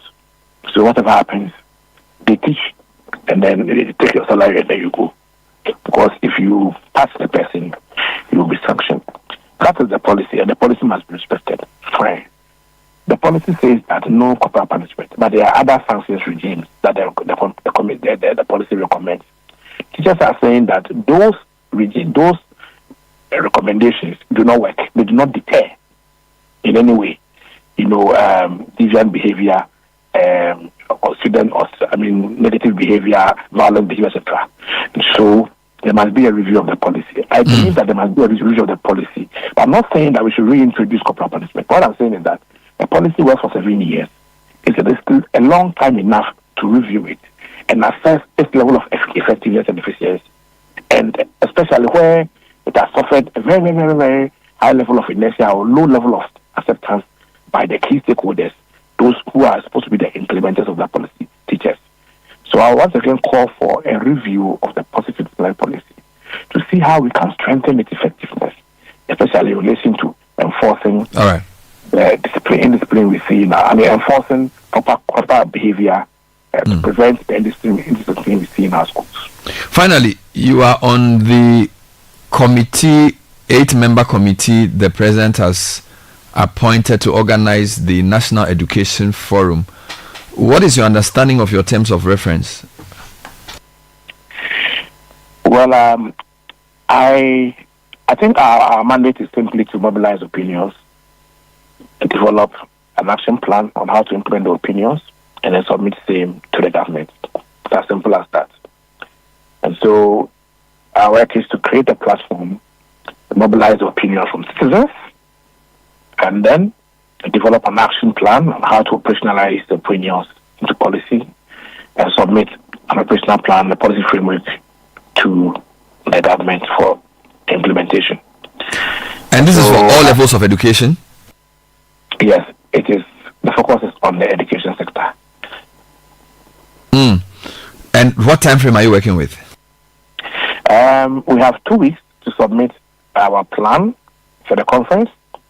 And then after the conference, I think we have 3 weeks to submit the framework, an action plan for operationalizing the opinions that will be mobilized during the forum. And so I say, so maximum 2 months, we should have completed our work and submitted our report to His Excellency.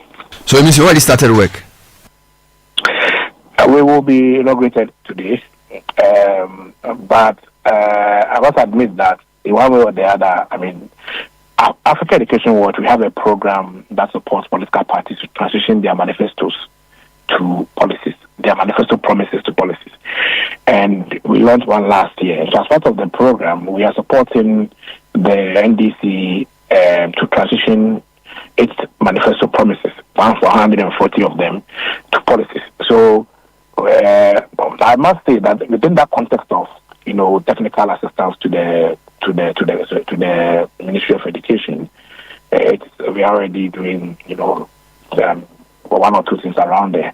But the committee is a formalized way to convene and then mobilize opinions and then make recommendations, a roadmap for implementing them, and submit them to the government for consideration and implementation. For us, for me, the most important thing is the level of importance the government attaches to the reports of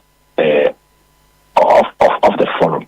For me, that's the most important thing, and that's for me, that is where the focus of all citizens and media, everybody should be. If we are able to mobilize opinion from citizens far and wide, how to progress our education system, how to resolve complex issues that have bedeviled our education system for some time, and we are able to make presentations to governments for consideration. The most important thing should be the extent to which our government adapts the implementations and implements them effectively to ensure that the challenges are once and for all resolved or mitigated. So for me, that should be the focus. All right. We wish you well in your work. Thank you for talking to us. Kofi Asare, Africa Education Watch, proposing that we have a review of the positive punishment policy, not to cancel it, but a review of it. And then he's also talking about what they will be doing at the National Education Forum that they are organizing. It's 8:30, Citi Breakfast Show. Read a few more comments on education. Then I will give you an update from the Sunyai issue, where a football fan was killed at a match, and then some latest updates as well from the museum.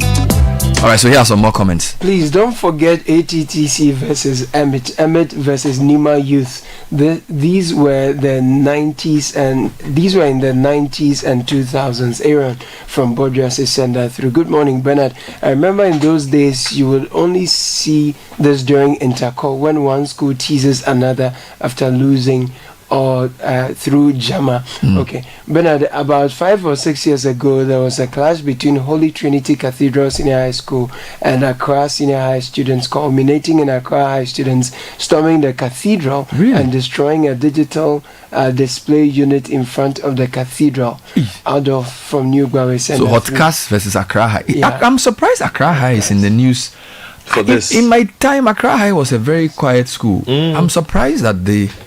And Kofi is talking about the fact that 80% of students are boarding. Person who said to me that a lot of the law lessons done by day students. So the jury is still out on whether it's a boarding issue or a day student. Because if students can leave a school in Tema and spread themselves to attack other schools, that's obviously day students. Into a gang. Yeah. Also, are there more boys schools engaged in this compared to girls school or mixed schools? It's boys and mixed more. I don't think single-sex girls schools are involved in this, because this story about students of the intra. Yeah, it's a tema technical. Yeah. It's a tema technical in Community 7. Yes. Boys close from school, distribute themselves into. They go and attack Olam Community 1, Chemu Community 4, Medas Community 11, Temaso Community 5, and Prese Community 12. Then the person says this has to be addressed as early as possible before it escalates, because of these clashes in the zone, sporting activities have been affected to the extent that last year Greater Accra Super Zoo was held at Adan SHS without students. Ordinarily, this would have taken place at Elwak Sports Stadium. I'll be very grateful if you could reach out to the Tema Metro Education Directorate to find out what they are doing about the clashes, especially provoked by the boys from Tema Tech. Thank you. Now, the reason I'm concerned is we are trying to do NISAC to bring sports together, to bring students come and compete. Yeah. Now, this person is telling me that because of this, the intercourse is not even happening in a normal way. Yeah. So the fans can't even get to even enjoy the running. So what is going on here? So they need to figure it out. What is quite obvious is a lot of people have said this is not new. Everybody can make mention of an incident when they were in school during the period. I think this is new. But I'm guessing it's the point I'm about to make. But I don't recall during my time students waking up and sharpening cutlasses to go and to do an organized fight as part of our daily activities. Nobody had that time in Parental College. The worst we would do is go and find Farouk Mahama and say that you are the strongest person, so you go and lead us. If they beat us, we run away. But not organized, staged. No. But these days, these kids basically make weapons. There was a video the other time after the Margaret Mary incident, for instance. There was a video, it was on TikTok, of the students basically sharpening their cutlasses, making all kinds of implements and saying, okay, we are going to school with this one. They have ways of putting the machetes in their school shorts and moving around with it. So there seems to have been a shift towards a more violent confrontation on a very regular basis outside of just sporting rivalries, because most of these things were born out of sporting rivalries. Once in a while it will be over a girl, but let's admit that but teenage boys are not very sensible. But these reports that we are hearing is like some of these schools basically have turned into training grounds for hoodlums. And Kofi's breakdown doesn't give me any consolation, because he says teachers have checked out, and it's true, because I'm aware some of the teachers have been threatened by some of these students with their machetes and whatever it is that they carry out. Because you if you say you're going to discipline a student, even if you don't, it's not corporal punishment, and you say you write notes or you go and face the wall in the corner, by the time school is done and you are going home, 3 or 4 boys will meet you in some corner and slap you left, right, center. But how come those things were not happening in our time, that you go and even dare to beat a teacher? I'm saying that there seems to have been a shift towards a more violent approach, a more you can't control us approach. I don't know where it has emanated from, but definitely the system has been diluted. We are not proud of what the system was back then. We shouldn't be proud of what it has become now. Let's read some more comments, Caleb. Right. Good morning, Bernard. With the issue of clashes in senior high schools, I can say there is no longer discipline. GES has directed that students should not be punished. In view of that, when students misbehave, all the teachers do is fold their hands and watch them or walk away, and then discipline is rising with speed. When I was in school some 15 years ago, you would be punished or even given a portion of acreage or land to weed, so you wouldn't involve yourself in indiscipline acts. But now most of the schools have mowers doing the work for them. Can you imagine? Lawrence from Medina. So they can't be with cutlass anymore. Yeah. Bernard, good morning. Don't be surprised about these clashes. Look at what is happening in Parliament. Law enforcers destroying properties and fighting each other. They are learning from what their elders are doing. Such a bad example. From Jessica. Oh, good morning, CBS. Morning. Hope you're doing well. please, this senior high school fight is generational, and most of them are old students who involve themselves in it, especially ATTC King inside King from Achimota Sender through. Okay. Better than team clashes between students from different schools is nothing new. I finished SSS 19 years ago, and there was always fights during intercore which damaged vehicles and injured many students as well as teachers. But the policies around free SHS have made it extremely difficult for a student to be sacked or repeated in class. The students now feel they are untouchable and tend to misbehave without fear.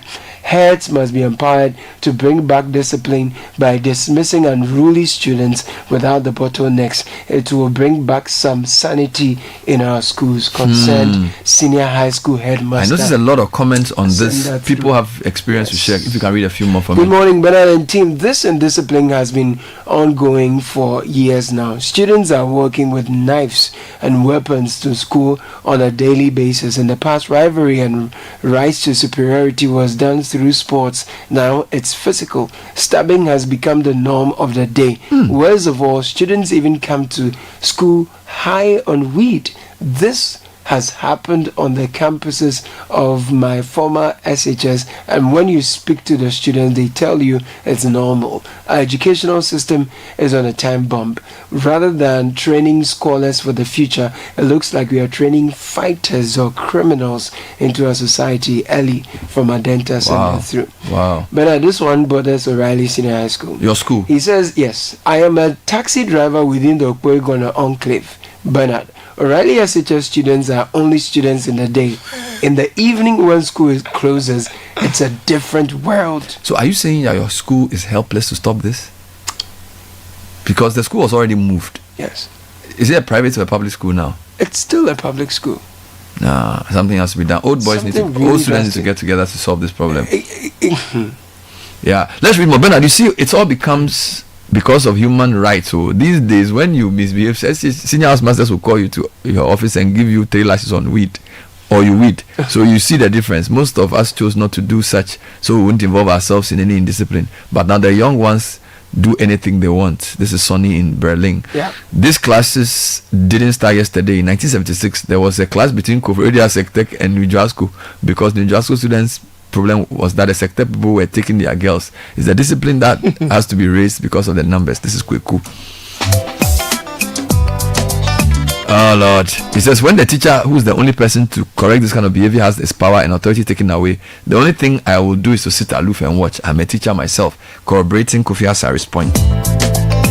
Alright, let's talk about another type of lawlessness. So the Nswatreman issue, we now have 3 arrests. For those of you who do not know, there was a clash between some supporters of Kotoko and Nswatreman, resulting in the death of a sports fan. Yeah.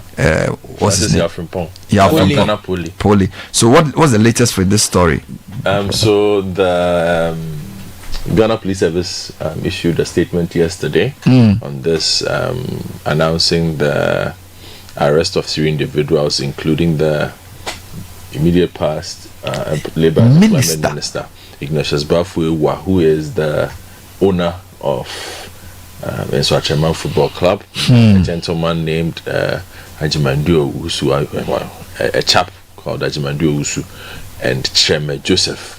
They are currently in police custody, assisting with investigations. According to the police statement, Ajimandu Usu's residence, a search of Ajimandu Usu's residence, they discovered 2 pieces of clothing with blood stains and a pistol with 15 rounds of ammunition. So they will give further updates. Yesterday, we were also told the IGP spoke to the mother of Francis Yafrimpong and Apole to extend his condolences and assure her that justice will be served. The Ghana Football Association has also called off the round of 20 games, which is this weekend.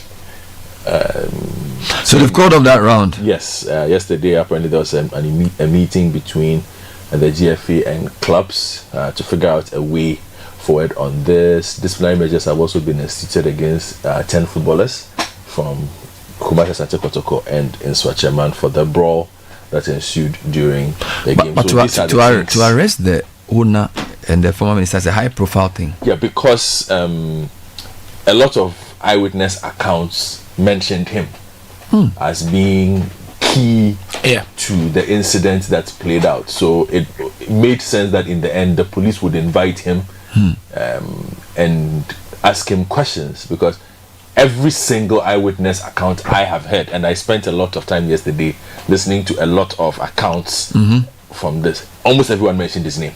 Wow. As being a key part of this. So how he explains himself with the police, we will await details. I think the sports minister Kofi Adams has been speaking on this matter. He spoke on point blank on Eyewitness News yesterday. Kofi Adams was talking to Marisanda Amadou. He says there are plans to enhance security at match venue to prevent future incidents and ensure the safety of Ghana football fans. The briefing is that it was a match between Kumasi Asante Kotoko and then Nkrumah FC, and Kumasi Asante Kotoko was playing their away match. They arrived to play with earlier misunderstanding, but that was settled. The match started. It proceeded all the way through to the second part of the game, and a misunderstanding on the pitch resulting in the players having their own levels of confrontation, which went beyond the players, involving officials. And at least at the point from the briefing that I got, they attempted to settle it, and it was kind of ended. Then again, but one senior person of Nkrumah, I have to withhold the name now because the police will continue with the investigations, further called supporters onto the pitch to react in a way, and that, according to the narration, that led the Kotoko leadership to ask one of their supporters not to wait till the end of the match, but rather should go and take refuge in one of their buses. So it is in an attempt to get out that he was stopped, and he could not really survive it by the time they got to the hospital. From some narration from other persons, according to them, he actually had passed on at the time he was placed in the ambulance. So these are the information that we have. The FA has issued a statement, first and foremost condemning it and invoking the provisions in their statutes and directing for a proper investigations and for a report to be submitted for actions to be taken. The police is to investigate the criminal part of the whole incident, and 3 persons have so far been arrested to help the police in their investigations. So this matter is being handled from different angles. Of course, from the angle of sports and sports hooliganism and the appropriate investigations and sanctions, appropriate sanctions that will deter clubs and club officials and fans from ever behaving that way again. And the police would also go into the criminal investigations with the view to prosecuting persons who would have been found in one way or the other, either committing what we can describe now as murder, because it cannot be manslaughter. It was premeditated murder. If anyone aided or abetted is murder, all of them will face the full rigors of the law. Now, this issue of clashes between supporters, is there a way to deal with it permanently, or we should expect this to be a recurring issue, and when it does, we come in with a firefighting approach? Well, no one would expect that this should continue, and especially for Ghana that have experienced this about 24 years ago, which resulted in many lives being lost at the Accra Sports Stadium. We didn't expect that things like this would happen 24 years on, and so we don't expect it to happen. As a government, we're going to review security at our stadia during matches such as this.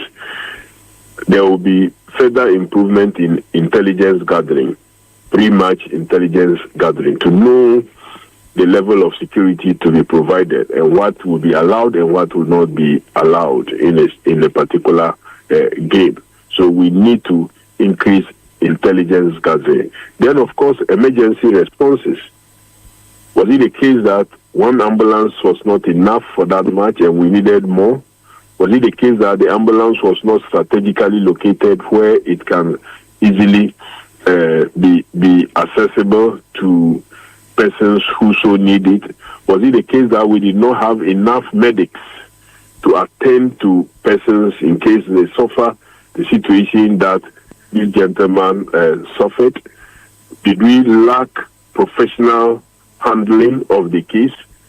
Did that contribute to his death? All these will come out in the investigations and it will inform actions and steps that government will take moving forward. The last time I met with the clubs, and they have a few that government should come help make the league attractive. Do you feel this is the time for government to get involved with our league, especially with this issue not dying out? Well, clearly, if you look at the manifesto of the NDC, we have made some commitment to helping improve the professional league, and we are so committed for this. Occurrences such as this even reinforces the need for government to have a hand in the handling of our footballs. We cannot leave it for just the FA alone.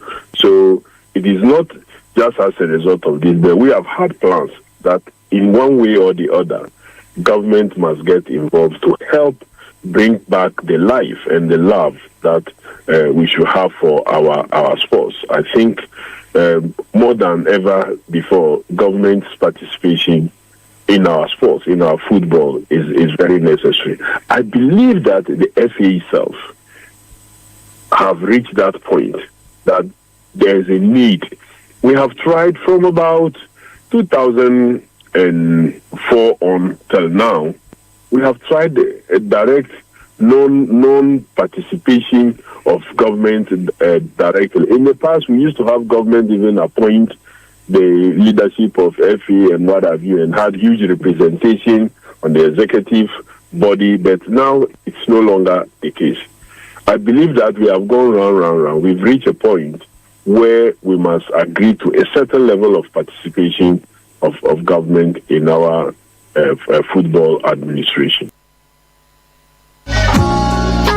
Kofi Adam speaking to Bernard Abeku Ochre. He has quite the task, you see. And Bernard asked him the important question of the state's involvement. Again, there's nothing new to those who... That call is nothing new to those who listen to the CBS on the regular. It's a point we've made. And, you know, those who have always criticized both parties when they wrote in their manifestos that they'll come and pay salaries of players. And people's response was, that is not what is important. The things that the government has to do to improve football does not have anything to do with paying salaries. It's dealing with the hardcore issues of poor infrastructure, okay, and other things. And this is what has come to the fore. I am of the mind, look, get to the point where run a match center system until we're able to get enough facilities that are decent. All the teams that are based in the northern side play at the Aliuba Mahama Stadium. Unfortunately, nobody has put up any usable facility in the Bruno Hafu areas. So all the facilities there are not standard. They have a lot of parks, but they are not standard for the kind of games for that the kind of we are hosting. That we are looking for. If you are in Accra these days, Accra, you have an option. You can play at Accra Sports Stadium, you can play at the University of Ghana. If you are in the central region, go and play at Cape Coast. Sipon is gone. Otherwise, Sipon would have been another option. But this is a reason to hasten it up. The resource centers that they delayed so many times with would have been a good place. If you are in the eastern region, go and play at Kofodia. These are places that have proper security setups where you can control some of these incidents.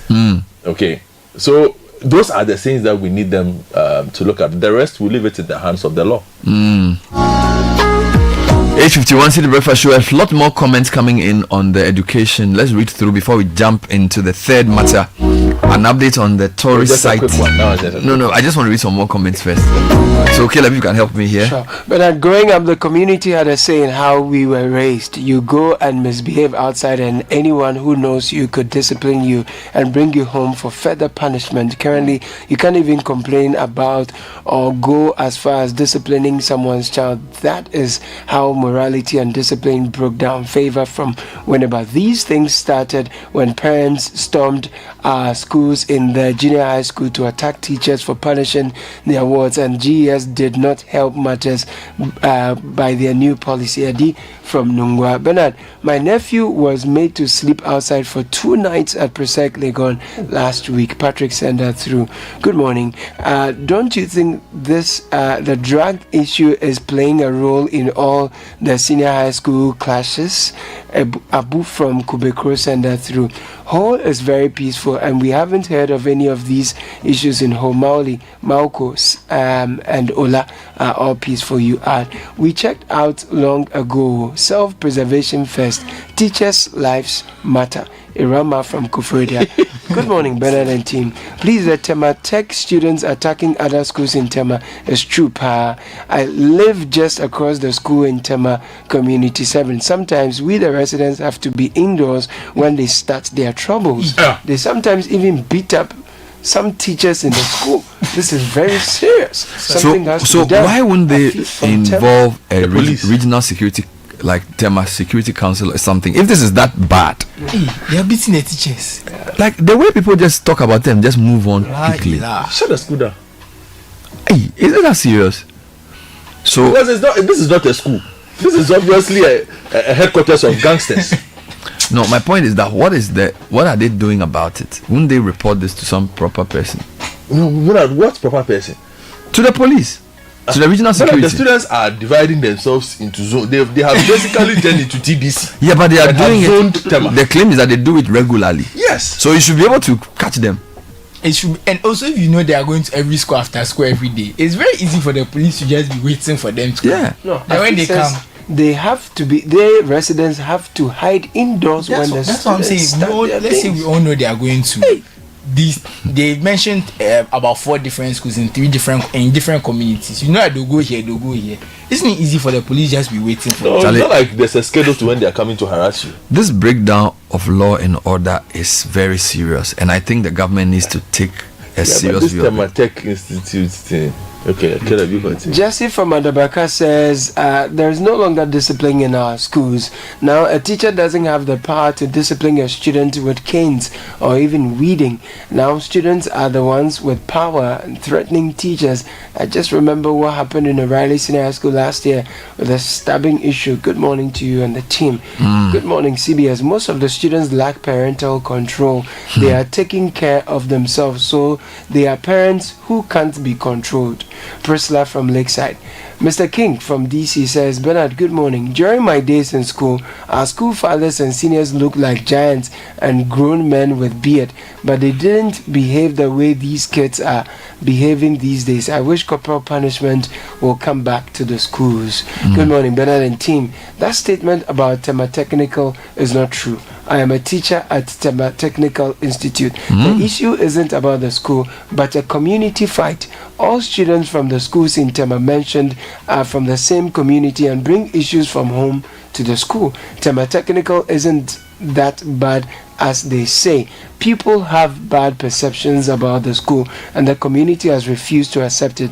Tema Technical is a good school. Patricia Kukwa Arthur from Tema Technical Institute. She says she's a staff. It is sad to think of it being a bunch of 16-year-olds. We felt so old too at the time, thinking we knew it all. The difference? Those days, parents allowed children to be disciplined by teachers by their own. Now, parents will cover wrongs in the name of nothing. Stephen from Annette. Good morning, Bernard. Why do we still have these students asked to bring cutlasses to school in this day and age? It is unfortunate, but we have all experienced these violences in diverse ways. I wouldn't be surprised if MPs are allegedly grabbing what else should we expect from these ones not forgetting KNUST class. Someone earlier sent a message asking whether it was GFA balls or FIFA balls. Oh, people. Bernard, some of our texters, they are so funny. They are so funny. Bernard, that's the whole point. You were not doing so, responding to your question why there wasn't so much indiscipline in times back. You were not doing so because your teachers had the right to discipline you when needed, and you even begged such teachers and friends not to inform your parents about getting punished in school. But this is not the case in schools today. Uncle Cicho sent that through. The wholesale free senior high school program has contributed massively to this. Many children who ordinarily won't qualify or want to be in school are now there. The rule that prevents punishment by staff was the beginning. It is also a major contributing factor. A lot of messages. We all have to be blamed. It is a cultural thing. We copied the West blindly by not punishing our kids when they go wrong. So what else do you expect? In the past, when our parents and teachers disciplined us when we went wrong, did you hear anything like human rights and things like that? Masa, the school authorities are helpless and it's going to be worse. Osei from Tema. Good morning, Bernard and team. I'm very happy these issues are coming up now. The educational policies we have seek to pamper students, hence the misbehavior. The cumbersome nature in correcting students has made it possible for all teachers to take an entrenched stand, teach and go. Lawrence Sanders. Is there any such situation at Achimota? If not, why? I think we should look for exceptional schools and understand the culture that prevents these bad behavior that people put up. So Joyce Apia from Washington, Zainu, says these fights and unruly behavior aren't new. The only thing is that the videoing of these incidents on mobile phones have aided the public to see and hear more of them. In 1999, when I was in first year, 1998, when I was in Sogasco, some Form 3 students fired gunshots at the head teacher and assistant's premises just because they were disallowed to go out in the evenings. Don't forget what the good book says in Ecclesiastes 7:10. Joyce Apia. Washington is in. Say? Yes. Charlie, everything there. Yes, there's a Washington there. All right, we'll talk about the GFA issues shortly, but this is something that requires a lot more deep thought, and I hope the committee has proposals around managing this lack of accommodation, the number of day students, boarding facilities, not enough teachers, all of that with food issues. That's also another the thing. There are so many reasons to trigger the students now. Yeah. You know, back in the day, it would take a very long time for us to say the food is not good. It will be a build-up. Now they have food to complain about, so they can mass up based on that. Overcrowding. They will mass up based on that. Yeah. Lack of toilet facilities. They will mass up based on that. They show up at dining. I don't have a place to sit. They will. There's more food as they can eat. You know, there are just so many reasons to trigger these incidents. But I'm also worried by the different trend of people just arming themselves. Like these students are just basically, why are they arming themselves?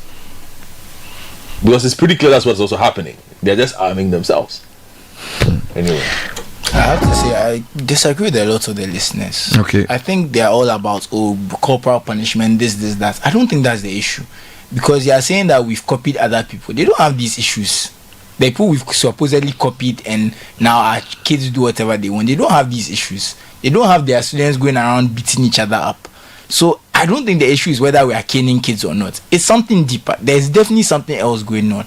I can understand the teachers feeling that they don't have ways of punishing students and that kind of stuff, which can be an issue. But I don't know if caning is going to solve it, because like someone said, the issue was happening before. He's saying that it's happening before. It's not that there's social media and stuff. I think it's a deeper problem with the way our schools are run, rather than whether we cane students or not. I think it's so when you say the way the schools are run, I think it's a population issue. I think there's a lot of there are just too many students, and there aren't enough teachers. For example, I was talking to Swesco. They have less than 30 teachers on campus, almost 3,000 students, right? So if you don't have enough teachers, the students have become alone to themselves. Yeah. All right? And just 3-year gap, when we're in school, at least when I went to Form 1, there was A level. So like a lot more, like they are more mature students who can be depended on to help their masters. But now, Form 1, Form 2, Form 3, they are not that many. And then number 3, the students are staying home for too long. Somebody just said they are going home in February 20-something, coming back in May. All right, so there isn't even enough time to acculturate the students into the ways of the school. All right, so basically he just comes to school for classes. He doesn't go through any proper orientation. I think some of these things have been brought together by the numbers. And I'll just even using the students' time. Teenagers have a lot of energy. You need to use their time. When I was in school, we used to have different things we do. You have to go for class. You have to do a mandatory sport, at least one sport during the week. You have to do a community service. You had a lot of things you are doing outside of just school. I feel like if the students just come and they just learn and they go back, they are just there. Because how long, what are you going to do? Let's say you have classes from 8 to 3 or 7 to 3 or whatever. What are they doing from 3 to 9 before it's lights out? You need to find something in that time to occupy them, because prep is not enough. Yep. Because even their prep, sometimes they don't want to go. So you have to find different things. And the interzonals that you are doing to now, they are fighting. So they are even now doing it without students. But if you think about it, the interzonals, it's only the top athletes who will go. What about everyone else who's not a top athlete? You get what I'm saying? Just the fan base. When I was in school, they used to have like inter-houses music competition regularly. Yeah. We used to have a rap night, the entertain. Like there were a lot of things we're doing. I don't know whether they still do them. I don't know. I think the amount of extracurriculars they do, because exactly like you said, entertainment was there. We used to do singing competition. A lot of things. Those type of things will take away their energy because you are doing something. And it gives you pride in, because these people are but if the teachers are not motivated, they won't organize those things. The teachers themselves, they are tired. That might be it. So I think I feel like blaming the lack of punishment is. And the other thing is that a lot of parents have checked out of the system. So very well-to-do parents are now paying very high fees for kids in private schools. So they've sort of left the public schools to perish. You get it? So it's become a different conversation.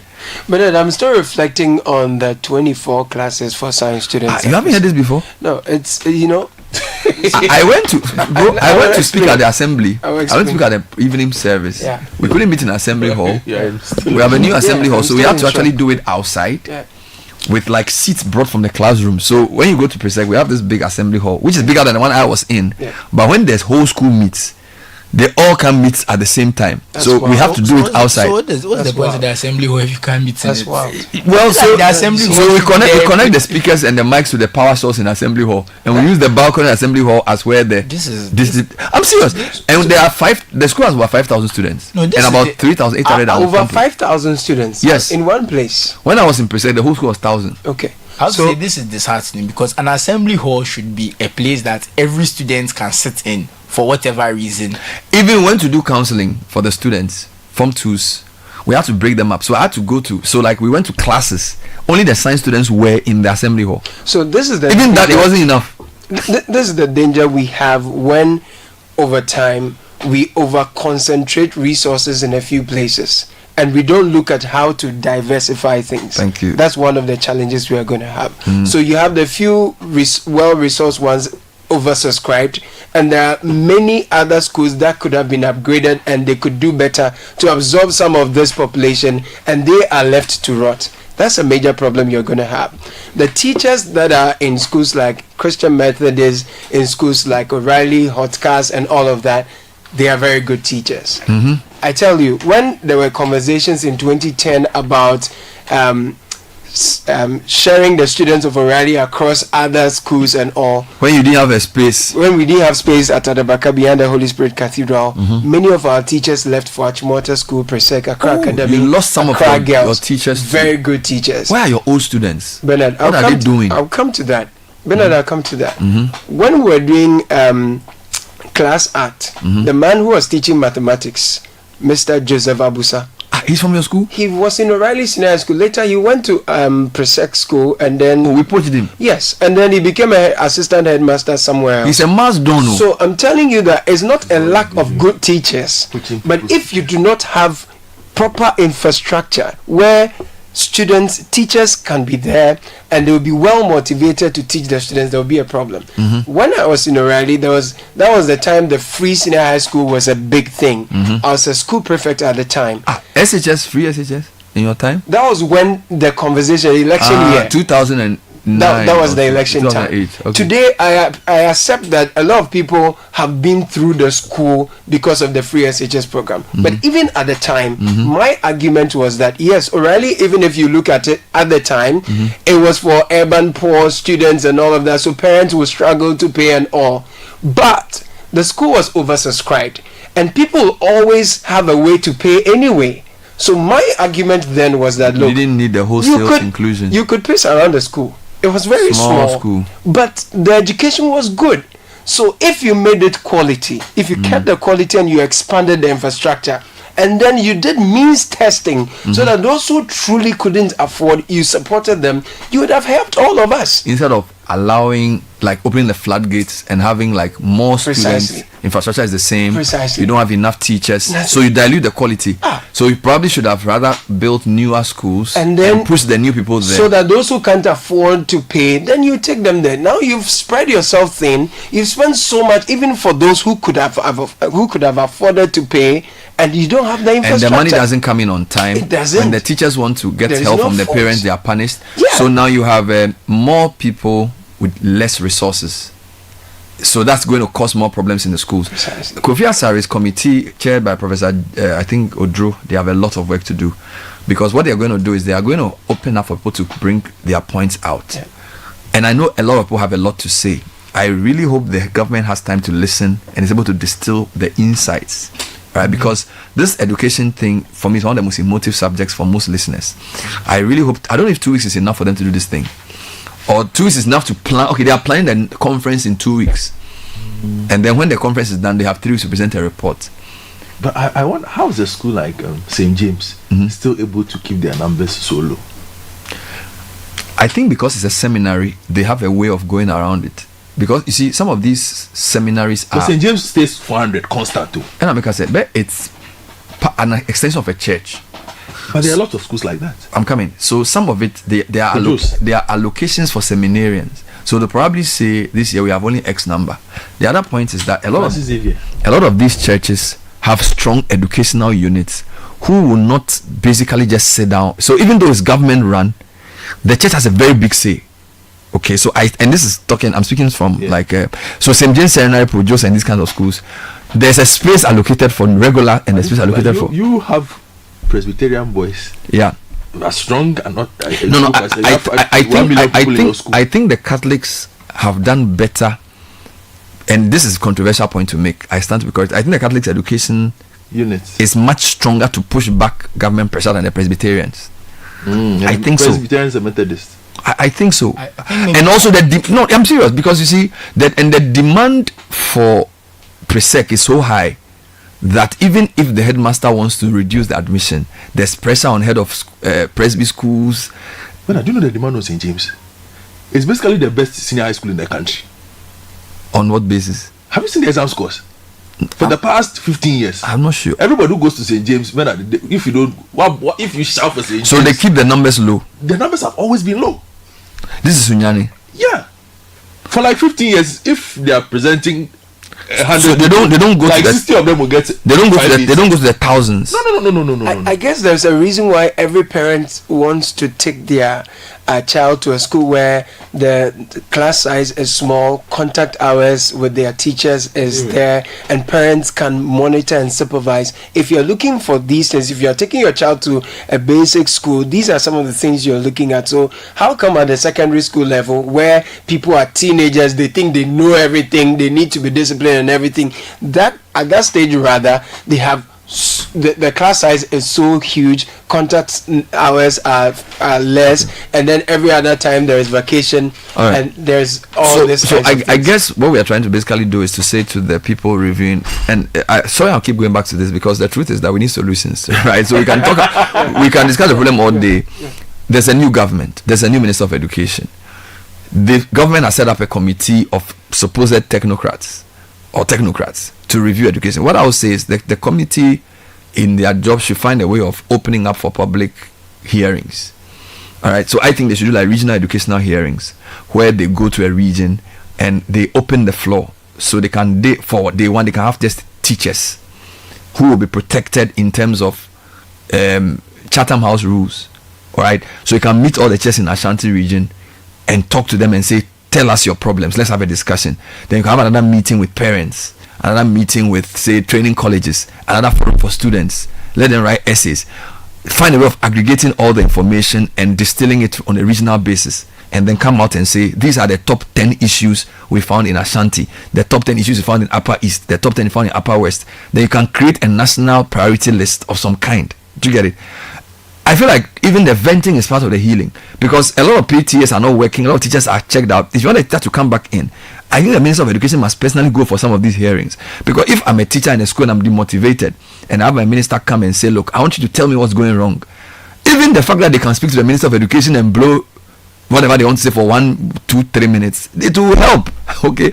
Then if there's a sense in which they bring the CHAS and the PTAs back into the solution, okay, because I think at the very heart of it, teachers are still sacrificing, because the job by nature is a sacrificial job. You got me? You can't teach people if you don't care about them. Yeah. So the only thing is that pay is a hygiene factor. If you don't pay somebody, will demotivate them. Paying them all the money in the world is not a motivator, but not paying them will make them angry. So what you need to do is to meet them halfway and say, look, this is what we are trying to do. Listen to them and open new schools. All right, all these schools that have not been completed, complete all the e-blocks and find a way of getting the PTAs to work again. Look, if you're a PTA chairman of a school like Presec, you will spend a lot of money.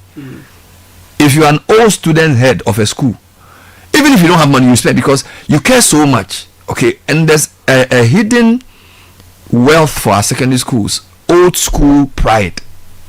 Look, 2023, when I finished SHS 25 years ago, 98, do you know how much of money I paid to do a project?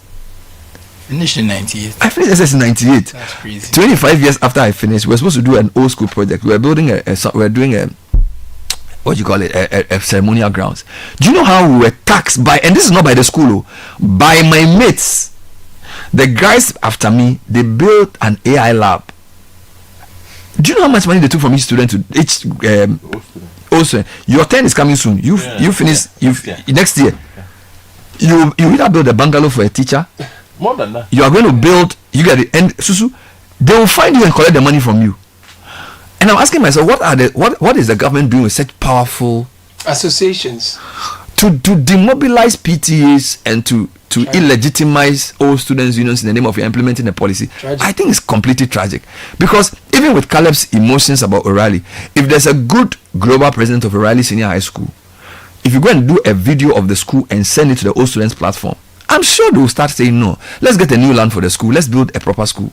You get it? So the government must not think that they can do it all on their own and that they are the be all and end all because they control the policy. All student pride is a very key. I go to Achimota Speaks. Okay, we did a Presec one. Frank Edu, Kwame Pianim has come there. All kinds of people who are very busy, and they come there at 5 p.m. and stay till 9 p.m. discussing education. Professor Ayite, Joanette. When they finish, they do a communique and they issue it, and imagine. You know, they do. When it's like a full-time job, and then the government is like, oh, Charlie, we don't listen to anybody. When an Achimota person who's become a professor does their inaugural lecture, they come and sing. They come and sing their. They did it for my mom. They even invite other head. You know, most of they are funny. They invited other schools to come and do Achimota Speaks on free SHS.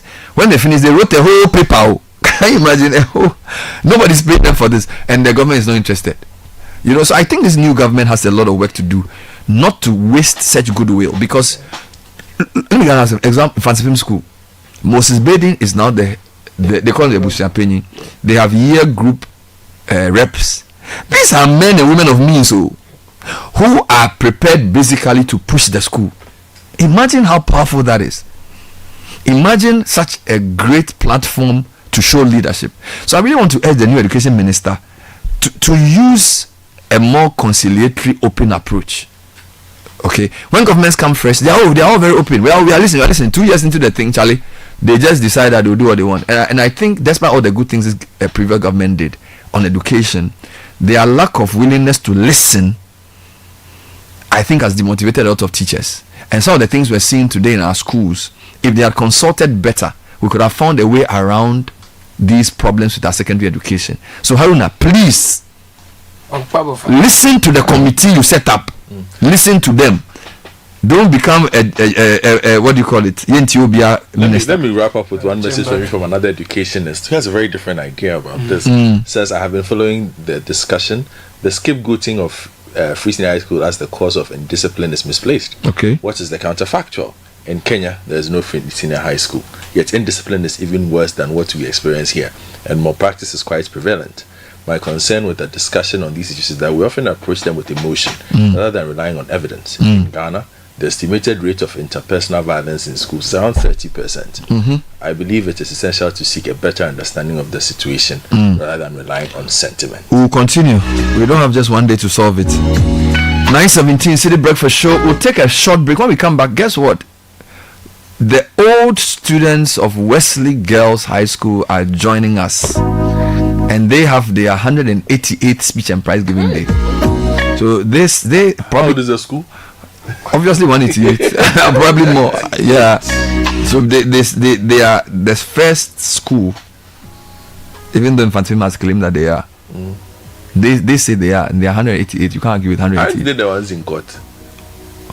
So they shouldn't do their speech day. No, but when they ask them, what's happening? Are they coming here? What's the thing? Massa, stop your thing. thing. Stop. So what are they in court for? Don't mind girlfriend. They are in court, so they shouldn't come for speech day. Ask them the question. Tell with your prem patterns. This is the Citi Breakfast Show, the city's biggest conversation. Love brewed in the valley. If you're looking to make this Valentine's Day extra special, Peduasi Valley Resort has the perfect packages for you. Indulge in our delightful dinner buffet with a melodic live band on Valentine's Day and take advantage of our special room and spa packages from 10th to 16th February. Treat yourself and your sweetie to a truly memorable experience this season of love. For enquiries, call 0540-125-555 or 0540-125-554. Peduasi Valley Resort. Live life. High school sweethearts, baby. You know, even then I knew it just. The Heritage Caravan 2025 is officially sold out.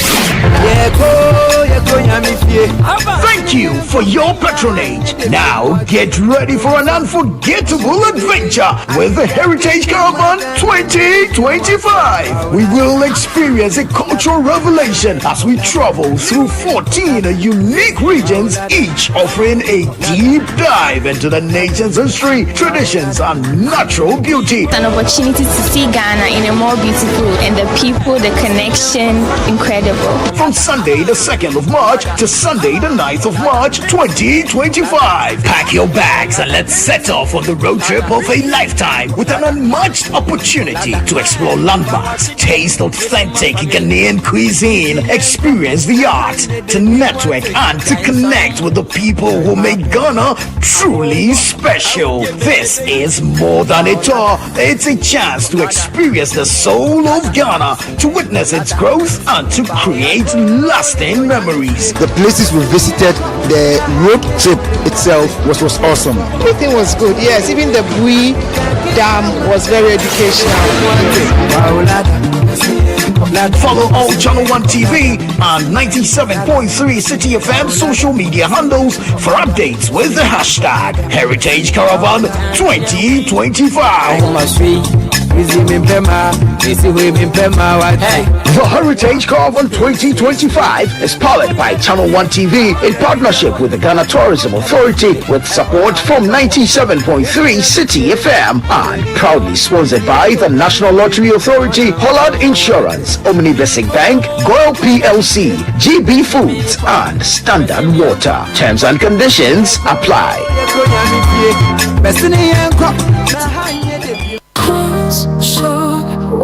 Protect yourself from germs and bacteria with confidence. Cleanse hand soap effectively kills 99.9% of germs with every use. Perfect for all your hand washing moments throughout the day. Available in a variety of variants and delightful flavors. Choose Cleanse for yourself, your family, and friends. Make Cleanse your daily essential. The GC brand. It's all about you. This advert is FDA approved. Let's clean soap, clean. Join the conversation on the Citi Breakfast Show on Facebook at facebook.com/Citi97.3, Twitter at twitter.com/Citi973, and Instagram at instagram.com/Citi973 with the hashtag CitiCBS. This is the Citi Breakfast Show, the city's biggest conversation. It's magical. I used to like being on my own until I saw you upon my road. I know the world is getting cold, so let me take you to a different zone. Baby girl, I'm bored, and I can't ignore it. My heart is bored, and I can't ignore it. Baby, you be bad, oh. Can you be my person, my enemy, no go do you bad, no bad, oh. I no go play you Messi or Ronaldo. Baby, you be bad, listen, you be bad, oh. Can you be my person, my enemy, no go do you bad, no bad, oh. So can you be my one and only Lord? I wanna give you my heart and soul. Alright, so it's 9:23. Very soon we'll be speaking to students, old students from Wesley Girls Senior High School. Do you know their motto? Something and follow the king. Charlie, you shout, Charlie, you follow that. If you were a president for but you'd be kneeling down by now. In fact, you can't even read. Your mother went to Wesley Girls. My mother didn't go to. Mother went to Achimota. I thought she went to Wesley Girls. Mother went to Achimota. But why are you defending this so loudly? Oh no, I'm just saying. How come you don't know the motto of Wesley? Okay, what's Achimota's motto? I don't know. You are hopeless. I know the motto of my school. That's what I know. But your school is a proper school. It's a proper school. Your school is like Uber that the beat. Oh my God, we have a motto too. But I'm always do you even do it, Taco? We do the one with the other international schools. And I always found the gay motto and interesting. Yeah, live pure, speak true, right, wrong. Proper the king. Is one of the best. Is one of the best mottos I've heard. You know when they were handing over to when the CJ swore in there. Yeah, talk on this one. She whispered that thing. Live pure. It wasn't the whisper. It was a national whisper. We all heard it. Live pure. So you don't know Motown's motto? No. So you. What our preset? Why would he need to? Because we are if he doesn't know the school his mother went to. No, we are the loudest school. We are the loudest school in Ghana. So if you don't know our motto. Oh, I don't know. He knows TIS. So what do you know? I don't even know. He knows Hemamina. Okay, so Hemamina was your motto. Knowledge in the service of Africa. Okay, it's not bad. We're like Pan-African school, so. Tell me about O'Reilly. Oh, Bernard, you want to laugh at me? Why? No. The last time I did this, the two of you didn't let me hear. What is the motto again? They have some motto. They have some motto that is not some. Some indeterminate motto. But it's there. You say it. You said the motto was what? You find it. O'Reilly was said by Sierra Leone. 1925. You are 100 years old. Ezekiel O'Reilly, yeah. A Sierra Leonean. Yeah. You know there are a lot of Sierra Leonean families in Ghana in those days because of the way the colonies worked. Ghana, Nigeria, Sierra Leone, if you and the Gambia. You can't say it the way it is. What's the motto of O'Reilly? I will say of. Okay, what's the order?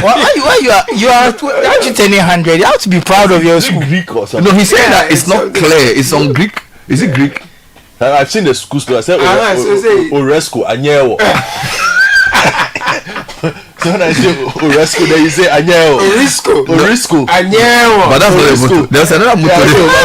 Let me just push this one first. Orisco. Anyewo. Orisco. Anyewo.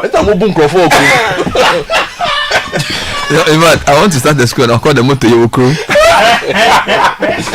No, I don't like how Caleb is running away from the motto. I think there was some controversy about the motto that was not settled. It wasn't controversial. It's the way it's not. Why are you shy? Yeah. No, is it like it's not clear? It's very clear. it's unusual. It's Greek. It's Greek, so it's unusual to you. But when I said it, you're laughing. So it's not. Stinkete. It's not Latin. No, it's Greek. But what's wrong with Greek? There's nothing. Steadfast. Yeah. But Greek is the language of whatever. In fact, Greek was more widely spoken than Latin, even during the Roman times. So it means what? Be steadfast. Yes, steadfast. But in Greek, how is it pronounced? Stinkete. Yeah. you see. No, it's fine. You see what I'm avoiding? Oh, no. You don't avoid it. You see what I'm avoiding? Stinkete. Yes. In the line, they will see that is in the heart of Kumasi Sofola. You know what it is. You know how we do it. How'd you do it? Do it large and wide. I don't know. It's the Subani in India class. I don't know. Godfrey, I don't know. I'll ask you. Let's do a final update before the interview. There's a final update. So yesterday we interviewed the Mr. Kwa. Yes, the man in charge of the Kwame Nkrumah Mausoleum. Yes. And we sent a team there to do a report. Really? Admittedly, a lot of what he said they are doing, they're actually doing. Nice. So, for example, when the gent Fauzu went there, he saw some men actually cleaning the pond, like they were doing some cleaning work. Because I told you were coming. Well, I did it. Well, you have to clean. But when would the fountain be put on? The fountain, he said they are working on it. It's a water issue. Okay, so he's working. So they are saying that they don't have enough water. So until they get their own water source, Ghana Water, if there's no water, they can't water the grass, and the fountain cannot run. Yes, but they are working on things. Do you have more information? Oh. Do you have the report? Yesterday, quite a few calls. Do you have the report? Fred, do you have the report? I must say that there's been a response to what we did yesterday. Okay. I'm aware quite a few calls have been made, and they are looking to solve some of the problems. Those that can be solved immediately, they are looking to solve immediately. We'll keep an eye on it. But one thing that needs to stop is whoever has been collecting rent from the vendors at the entrance to the mausoleum and allowing them to use the space in front of the mausoleum should stop. Yes. Collecting rent.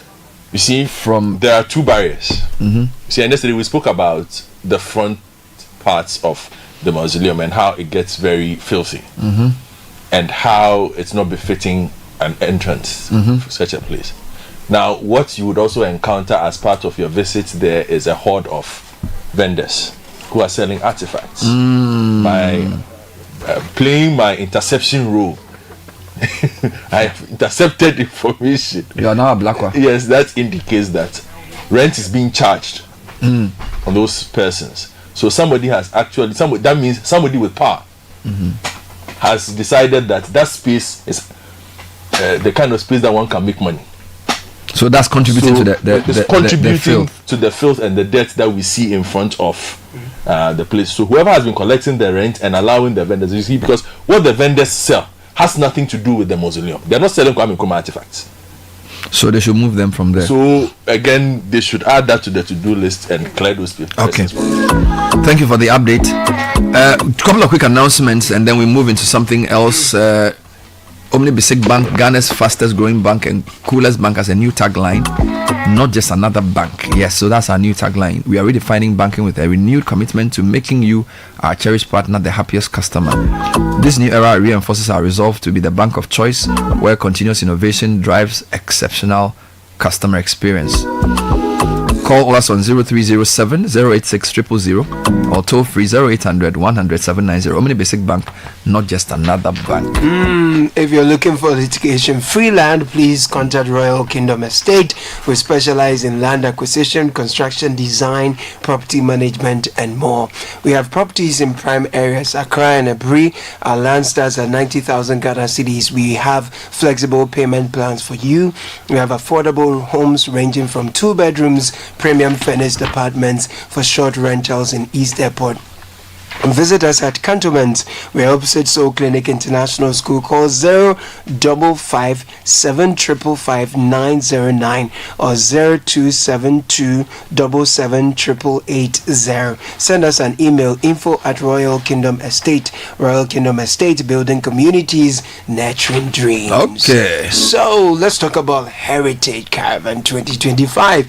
It's officially sold out. Thank you for your patronage. Now let's get ready for the road trip of a lifetime to discover Ghana from Sunday 2nd March to Sunday 9th March 2025. Pack your bags and let's set off on this spectacular tour of 8 exciting days through 14 incredible regions of Ghana with the promise of a rich cultural experience, introspective historical visitations, exhilarating field days with nature, and so much more. There is more.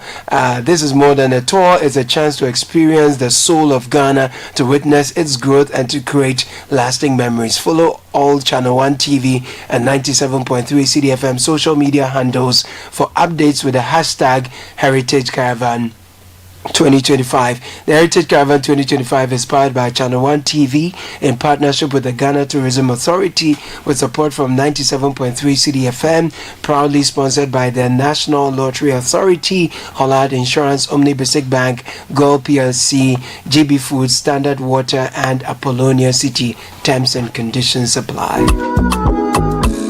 A few final comments coming through on education before I do my next interview. So despite what your texter said, a lot of people still agree with us that it's not just an emotional point. So for example, Dr. Santos says the breakdown in discipline in schools has many causes, but I believe the biggest is the dramatic increase in the number of students and collapse of the teacher-student ratio. Even the most dedicated teachers would have struggled to maintain discipline under these circumstances, and we know that for several reasons. Most teachers today are not highly motivated. So, yeah. But I find it extremely hard to believe that because teachers are not allowed to cane students, so they can't discipline students. Look around us at the people who were caned in schools. We any disciplined? Look at our driving culture, littering, etc. Okay, so he says I like that one. There's a bigger indiscipline problem. Bernard, Tematek is not far from Community 8 police station. No, the police saying they are not aware of these happenings. MFR from Community 25. Bernard, the wholesale free has contributed massively to this. Okay, this is a message from Benjamin. Okay, so two more. Bernard Goffard is right. In 2023, the first and third best WASI students were from St. James. Okay. Kofi in Tem. I completed St. James. I completed St. James in 2009. We were only 209 that year. They've kept the numbers low. We had one arts class, one business class, and 2 science classes. We had proper monitoring and discipline, and even with that one, our rector and senior housemaster had challenges. So I'm imagining the schools that are dealing with populations above 1,000 and 2,000. Bernard is spot on. The Catholic Church is a lot more resolute compared to the other missions when it comes to dealing with pressure, including that from government. And this is not even just Ghana, this is global. Yeah. They don't play with the education at all. On St. James though, even for St. James, the numbers have still increased given its history. I was there in 2012 and my year group was 242, which was the highest since its inception in 1978. We were doing an average of 100 to 150 per year. 400 is therefore a jump.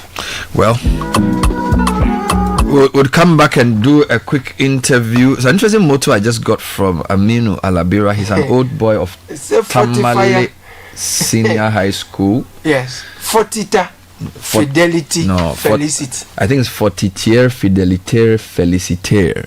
So it's like fortitude, fidelity of Felicity. All we can tell everybody is Steam Kete.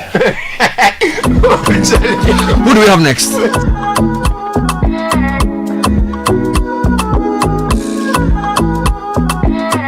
This is the Citi Breakfast Show, the city's biggest conversation. Looking to give your special one an electrified Valentine's gift? Electroland is here with Electro Love offers. From top best brands to Hope in Love discounts and freebies, we got you sorted. With $8.99 Ghana cedis, you can blast into your favorite love tunes with Nasco Home Theater. Enjoy a chilled night with our Nasco 1.0 AC at 3,499 Ghana cedis. How about a TCL bedside fridge to cool your favorite champagne at a cool 2,299 Ghana cedis? Surprise the love of your life with a 9 kg Samsung twin-top semi-auto washing machine at 3,999 Ghana cedis. Don't forget to join our Chedia Kesia promo to win amazing weekly and monthly giveaways. Visit our showrooms across Ghana to enjoy. Electroland, home of affordable electronics and appliances.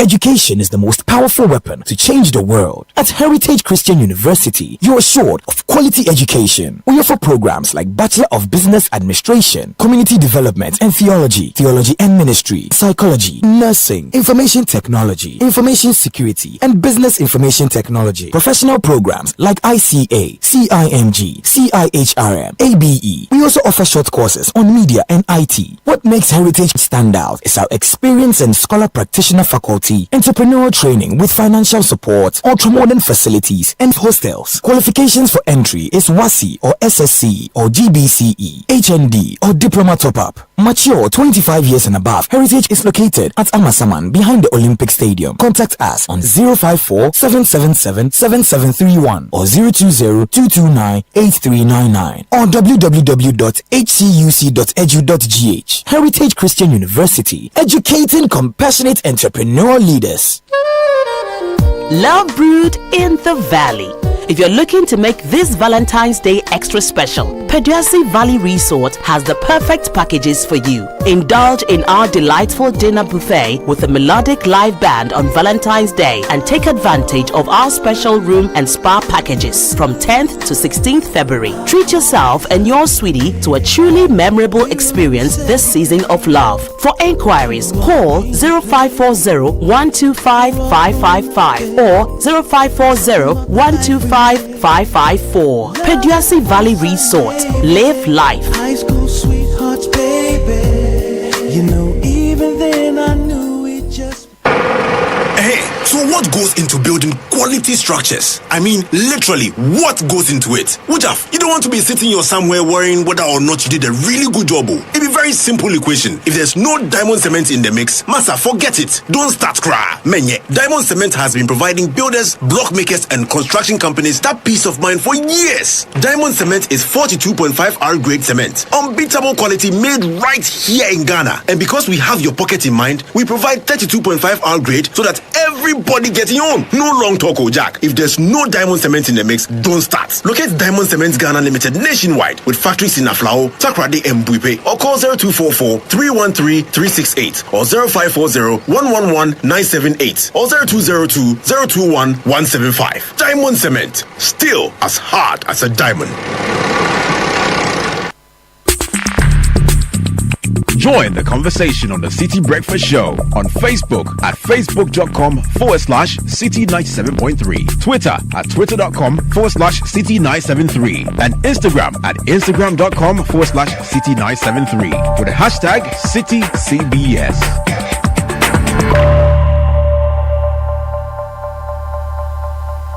This is the Citi Breakfast Show, the city's biggest conversation.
Queen Latifah, Weekend Love 941, and the Wesley Girls have brought some energy into the studio.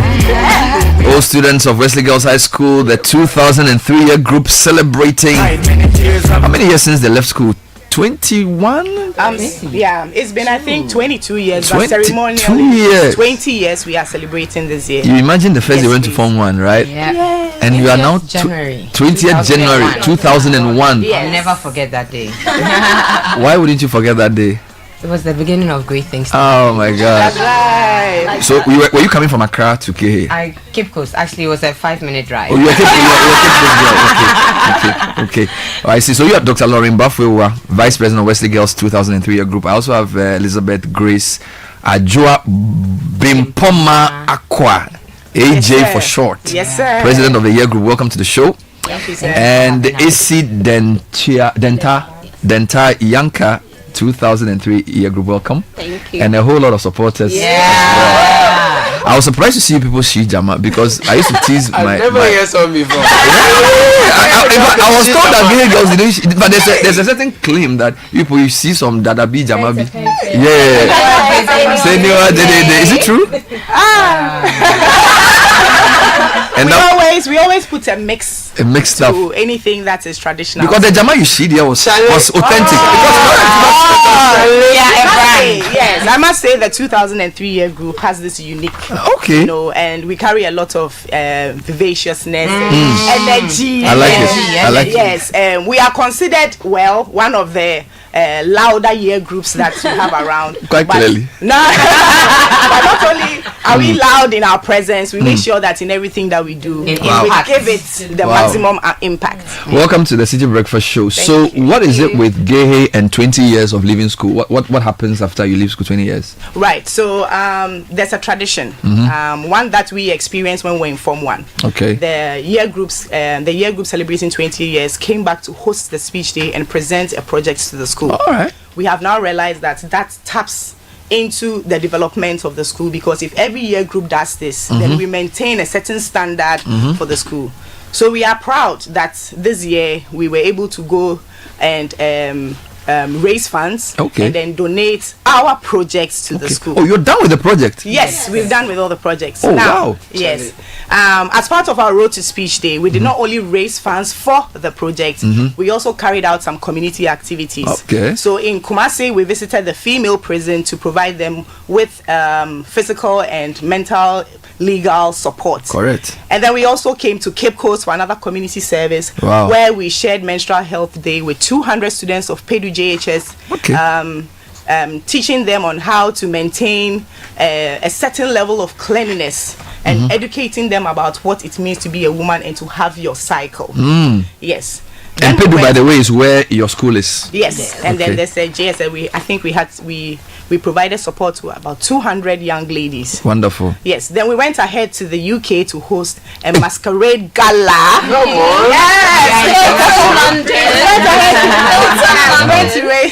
We went ahead to the UK to host a masquerade gala, bringing our community in the UK together so that they also can help us with raising funds towards their projects.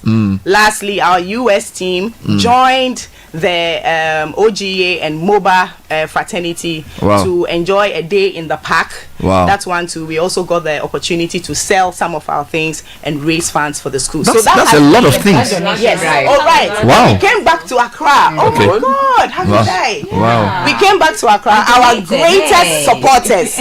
Our greatest supporters has been Cape Coast 2003. Applause. We have our Mogas, fancy. So it's a Cape Coast 2003, all the schools. Yes, we have a Fancy Man, Gestons, a Disco, National, all of them. Memorial, and of course, MOBA 2000.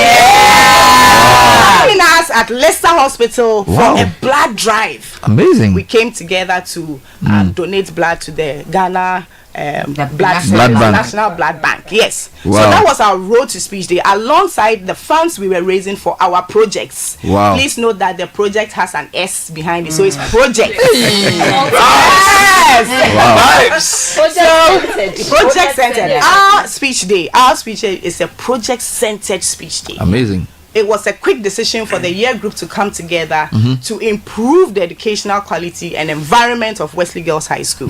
We did not only complete our mandated developmental project, which was the ground floor of the Legacy Resource Center, the complete furnishing and fitting of it to make it functional for use. Yes, please. Yes. We also went ahead to complete 3 passion projects. We renovated all in 1 year. Yes, sir. Energy. Yes, give it up all 3, So we went ahead to also renovate our 12 classroom block from 2 block. Correct. And its ancillary structures. It had a washroom and some water storage systems that we also improved. We bought a new poly tank, fixed all the toilets that were broken, and then painted the entire building. So a full renovation, starting from rewiring all the way to changing blackboards, wooden joinery works, nets, louver blades, everything. Yes, so the From 2 block, by the grace of God and by the power of the 2003 system, has been completed. Then we went ahead to also improve or renovate the changing room for our kitchen staff. Correct. A place for them to freshen up after a hard day's work. 2 toilets and a shower and a dressing room, so that they can freshen up before they go back home. Who selected these projects? Were they allocated to you? You chose them. So the first one, the developmental project, is done hand in hand with our Old Girls Association and then our administration. Wonderful. That one is following the developmental plan of the school. Which is already so there. You have to pick join. One. Yes, you have to join, because they are the custodians of the school and they know what the school needs. But then you have your unique project as well. But then after you complete that, you are allowed to do extra. Which is what you did with the kitchen and the Form 2 block. Yes, and the last one was the facelift. You've not finished? Oh, no, please. Wow. The last one was the facelift of the frontage of our school. So if you enter Wesley Girls right now, you'll see that our 250-meter front wall has been painted, the gate has been changed, and then the school signage. The school signage too has been replaced. This is to provide a welcoming entrance for all old girls as they arrive for the 188th anniversary speech and prize. They don't call you AJ for nothing. So ours is a project-centered speech and prize giving day. And I've interviewed a lot of old schools, and usually I talk about one big project. You've listed about 5 major projects. It is 1 project of purpose and 3 passion projects. Wow. So the community service as well. So how many are you in the year group, AC? I'll come to that. Let me talk to AC a bit. About 398. 396, I think. We lost a few along the way, so so definitely below 400. Definitely below 400. It's amazing what's happening in the schools these days. We don't want to go there. And how tough was it getting everybody? Okay, of course, not everybody will be involved. Right. So how were you able to raise the money? Yes. Was it just from your mates? So we did that under the leadership of AJ, and I think her approach to it was to do it in bits. I think one thing I liked that she said right from the onset is, how do you eat an elephant? It's in bits, one bite at a time. And so she was able to have that concept of spreading the responsibility among the whole year group. Obviously, people have different strengths. Some people are very good at networking. They have very good relationships.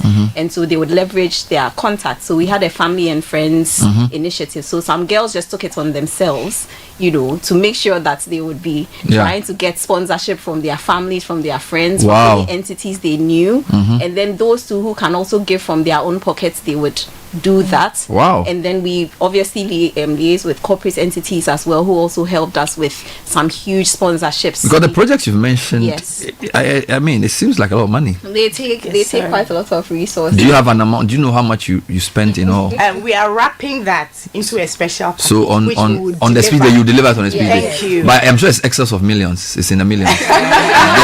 Because you have renovated a Form 2 block. Yes, please. A changing room for the kitchen staff. Yes. And then you mentioned the original project of the school. Yes. And then the school signage. And dates. And that's like 4 big projects. Yes, I must say that the 2003 sisterhood has only been able to achieve this because of the oneness of mind that we had. We were all centered towards the same purpose, and therefore we all gave our 100% when it came to fundraising. nobody, sat back.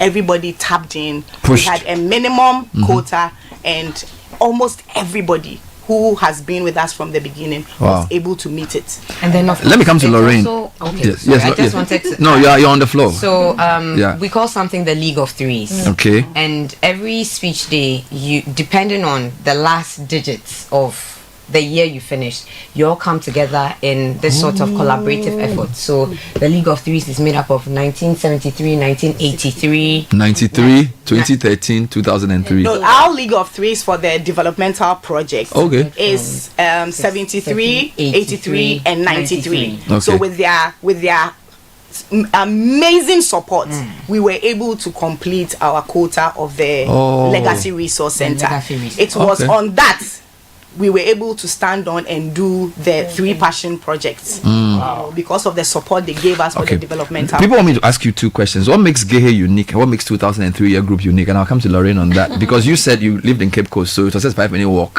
So you already knew about the school. Yet when you entered, it still changed your life. I think everything that I am. All my traits, my personality, I owe a majority of that to Wesley Girls. Wesley Girls honed us, it nurtured us, it raised us. And even in the silence of the day, you realize that you are being structured to become a more efficient person. Right from when the siren goes, you have a purpose and a plan for the day. And there's no time wasting. When we work hard. When we play hard. And that was one of the mantras. When it's time to do something, you do it at your best. You don't say, I want to learn, so I won't go for entertainment. It's not heard of. Entertainment is part of the... And when it's time for entertainment, you have to entertain. 100. We got punished for because one of the performances that we put up were substandard. Yes. They said it is not up to scratch. So we had to redo it again. I think our 4 months night, and we themed it back with a mission for the perfection of the first edition. That's what we themed it because we were punished to redo 4 months night. Back with the mission for the perfection of the first edition. My God. Yeah. Yes, that was our first 4 months night. They told us that no, you are. As it was said in a movie, are you not entertained? They were not entertained. They're like, you've wasted our time, so you have to do it again. They gave us, I think, 3 weeks. Everybody, everyone is rehearsing in their class. And that was what Wesley Girls taught you. Anything worth doing is worth doing well. So you said 2 big things. You probably entered scattered, but you left structured, and now you also excellence or nothing. Who were some of the teachers? Of course, we have the fabled Mrs. Achampong, who of course sadly went to be with the Lord recently. Who was your headmistress? Who are some of your teachers who you can say helped to shape you into what you've become? I think it takes a village. Each and every single teacher had a role to play. Okay.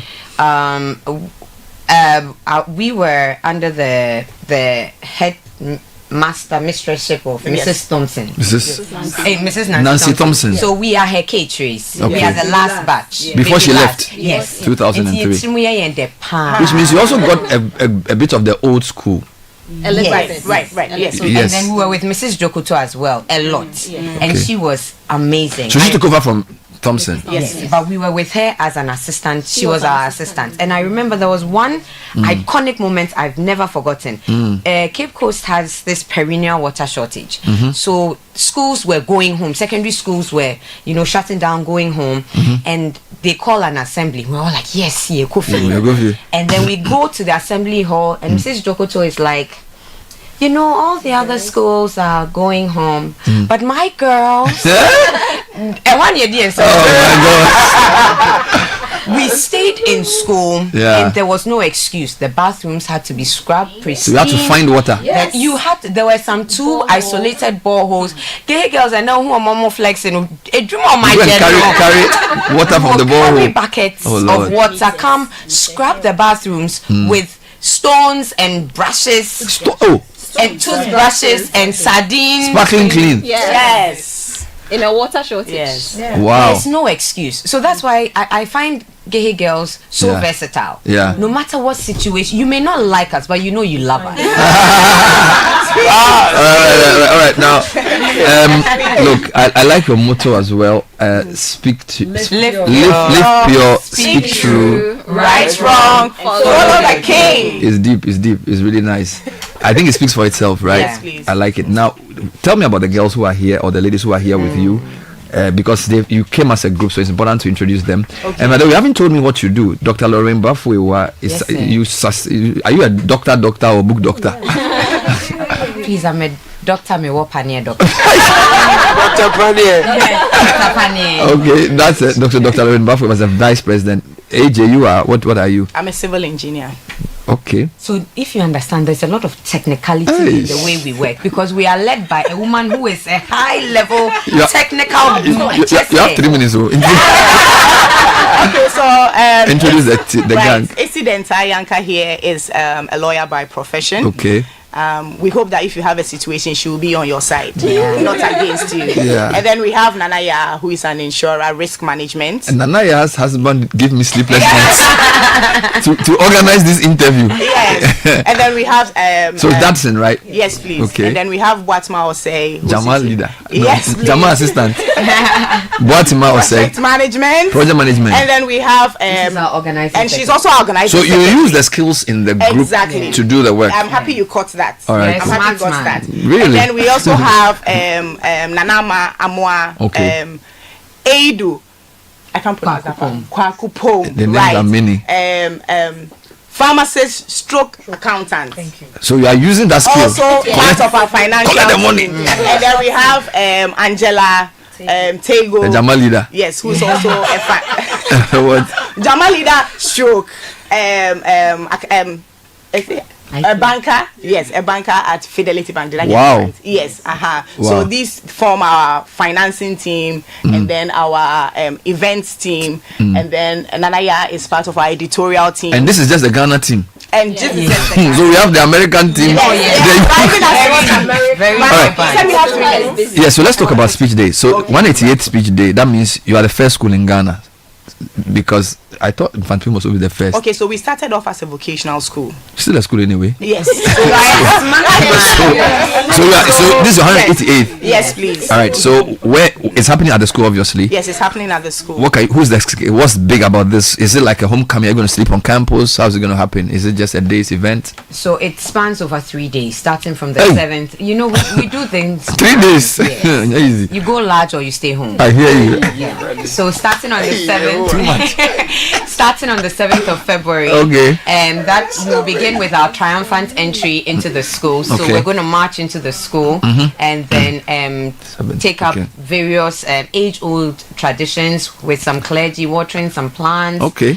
We have a lot of traditions. Then there'll also be a parade. So that's Friday. That's Friday. Then we move to that spans. So means you are going to Cape Coast on Friday. I'll go earlier. So you will all be on. Yes. On Friday we are all going to be there. So then on Saturday we have the speech and prize giving day itself. Okay. Followed in the evening by the most explosive party you've ever witnessed. Is it? It's called Sparkle and Shine. My God. So anything you wear, just make sure you sparkles and shines. Yes. And then on Sunday we end with a Thanksgiving service. Last year, the 2002 year group trended with their cloth because that day on social media they were all like wearing different designs. Sorry, different like. Is it the same cloth, but like different. So are you guys doing the same kind of thing? Just as we've said, you know, we all we are standing on the shoulders of our big sisters, and you know, they've lent us all the supports, you know, all this past year. Yeah. So we'll also be showing up. Wow. What defines the 2003 system? But it looks like a month of speech days because I've been told Augustines are doing something. I also got a call from a couple of schools in the same area. Is it like speech day month? It might be just a coincidence that's okay. That we have. Special shouts. So I'm playing this song for your year group. What's the title of the song? You gave me a song to play. What's it called? Yeah. Remember the road that leads you home. Okay. So special thank you to somebody. Yes, a very, very big thank you to our patron, Lady Mabel Denya-Norte. All right. She is the fire beneath us and the wind beneath our wings. Wonderful. And she's carried us right from the beginning to the end. And also to all our donors, our sponsors, and our family and friends who believed us when we came for 100 cities and when we came for 100,000 Ghana cities. We just want to say that we we hope we've made you proud. The Disco Boy says your time is up. May God bless you. Thank you, girls.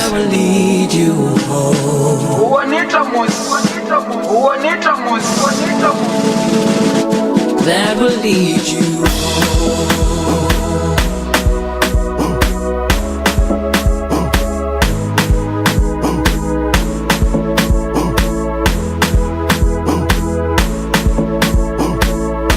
that will lead you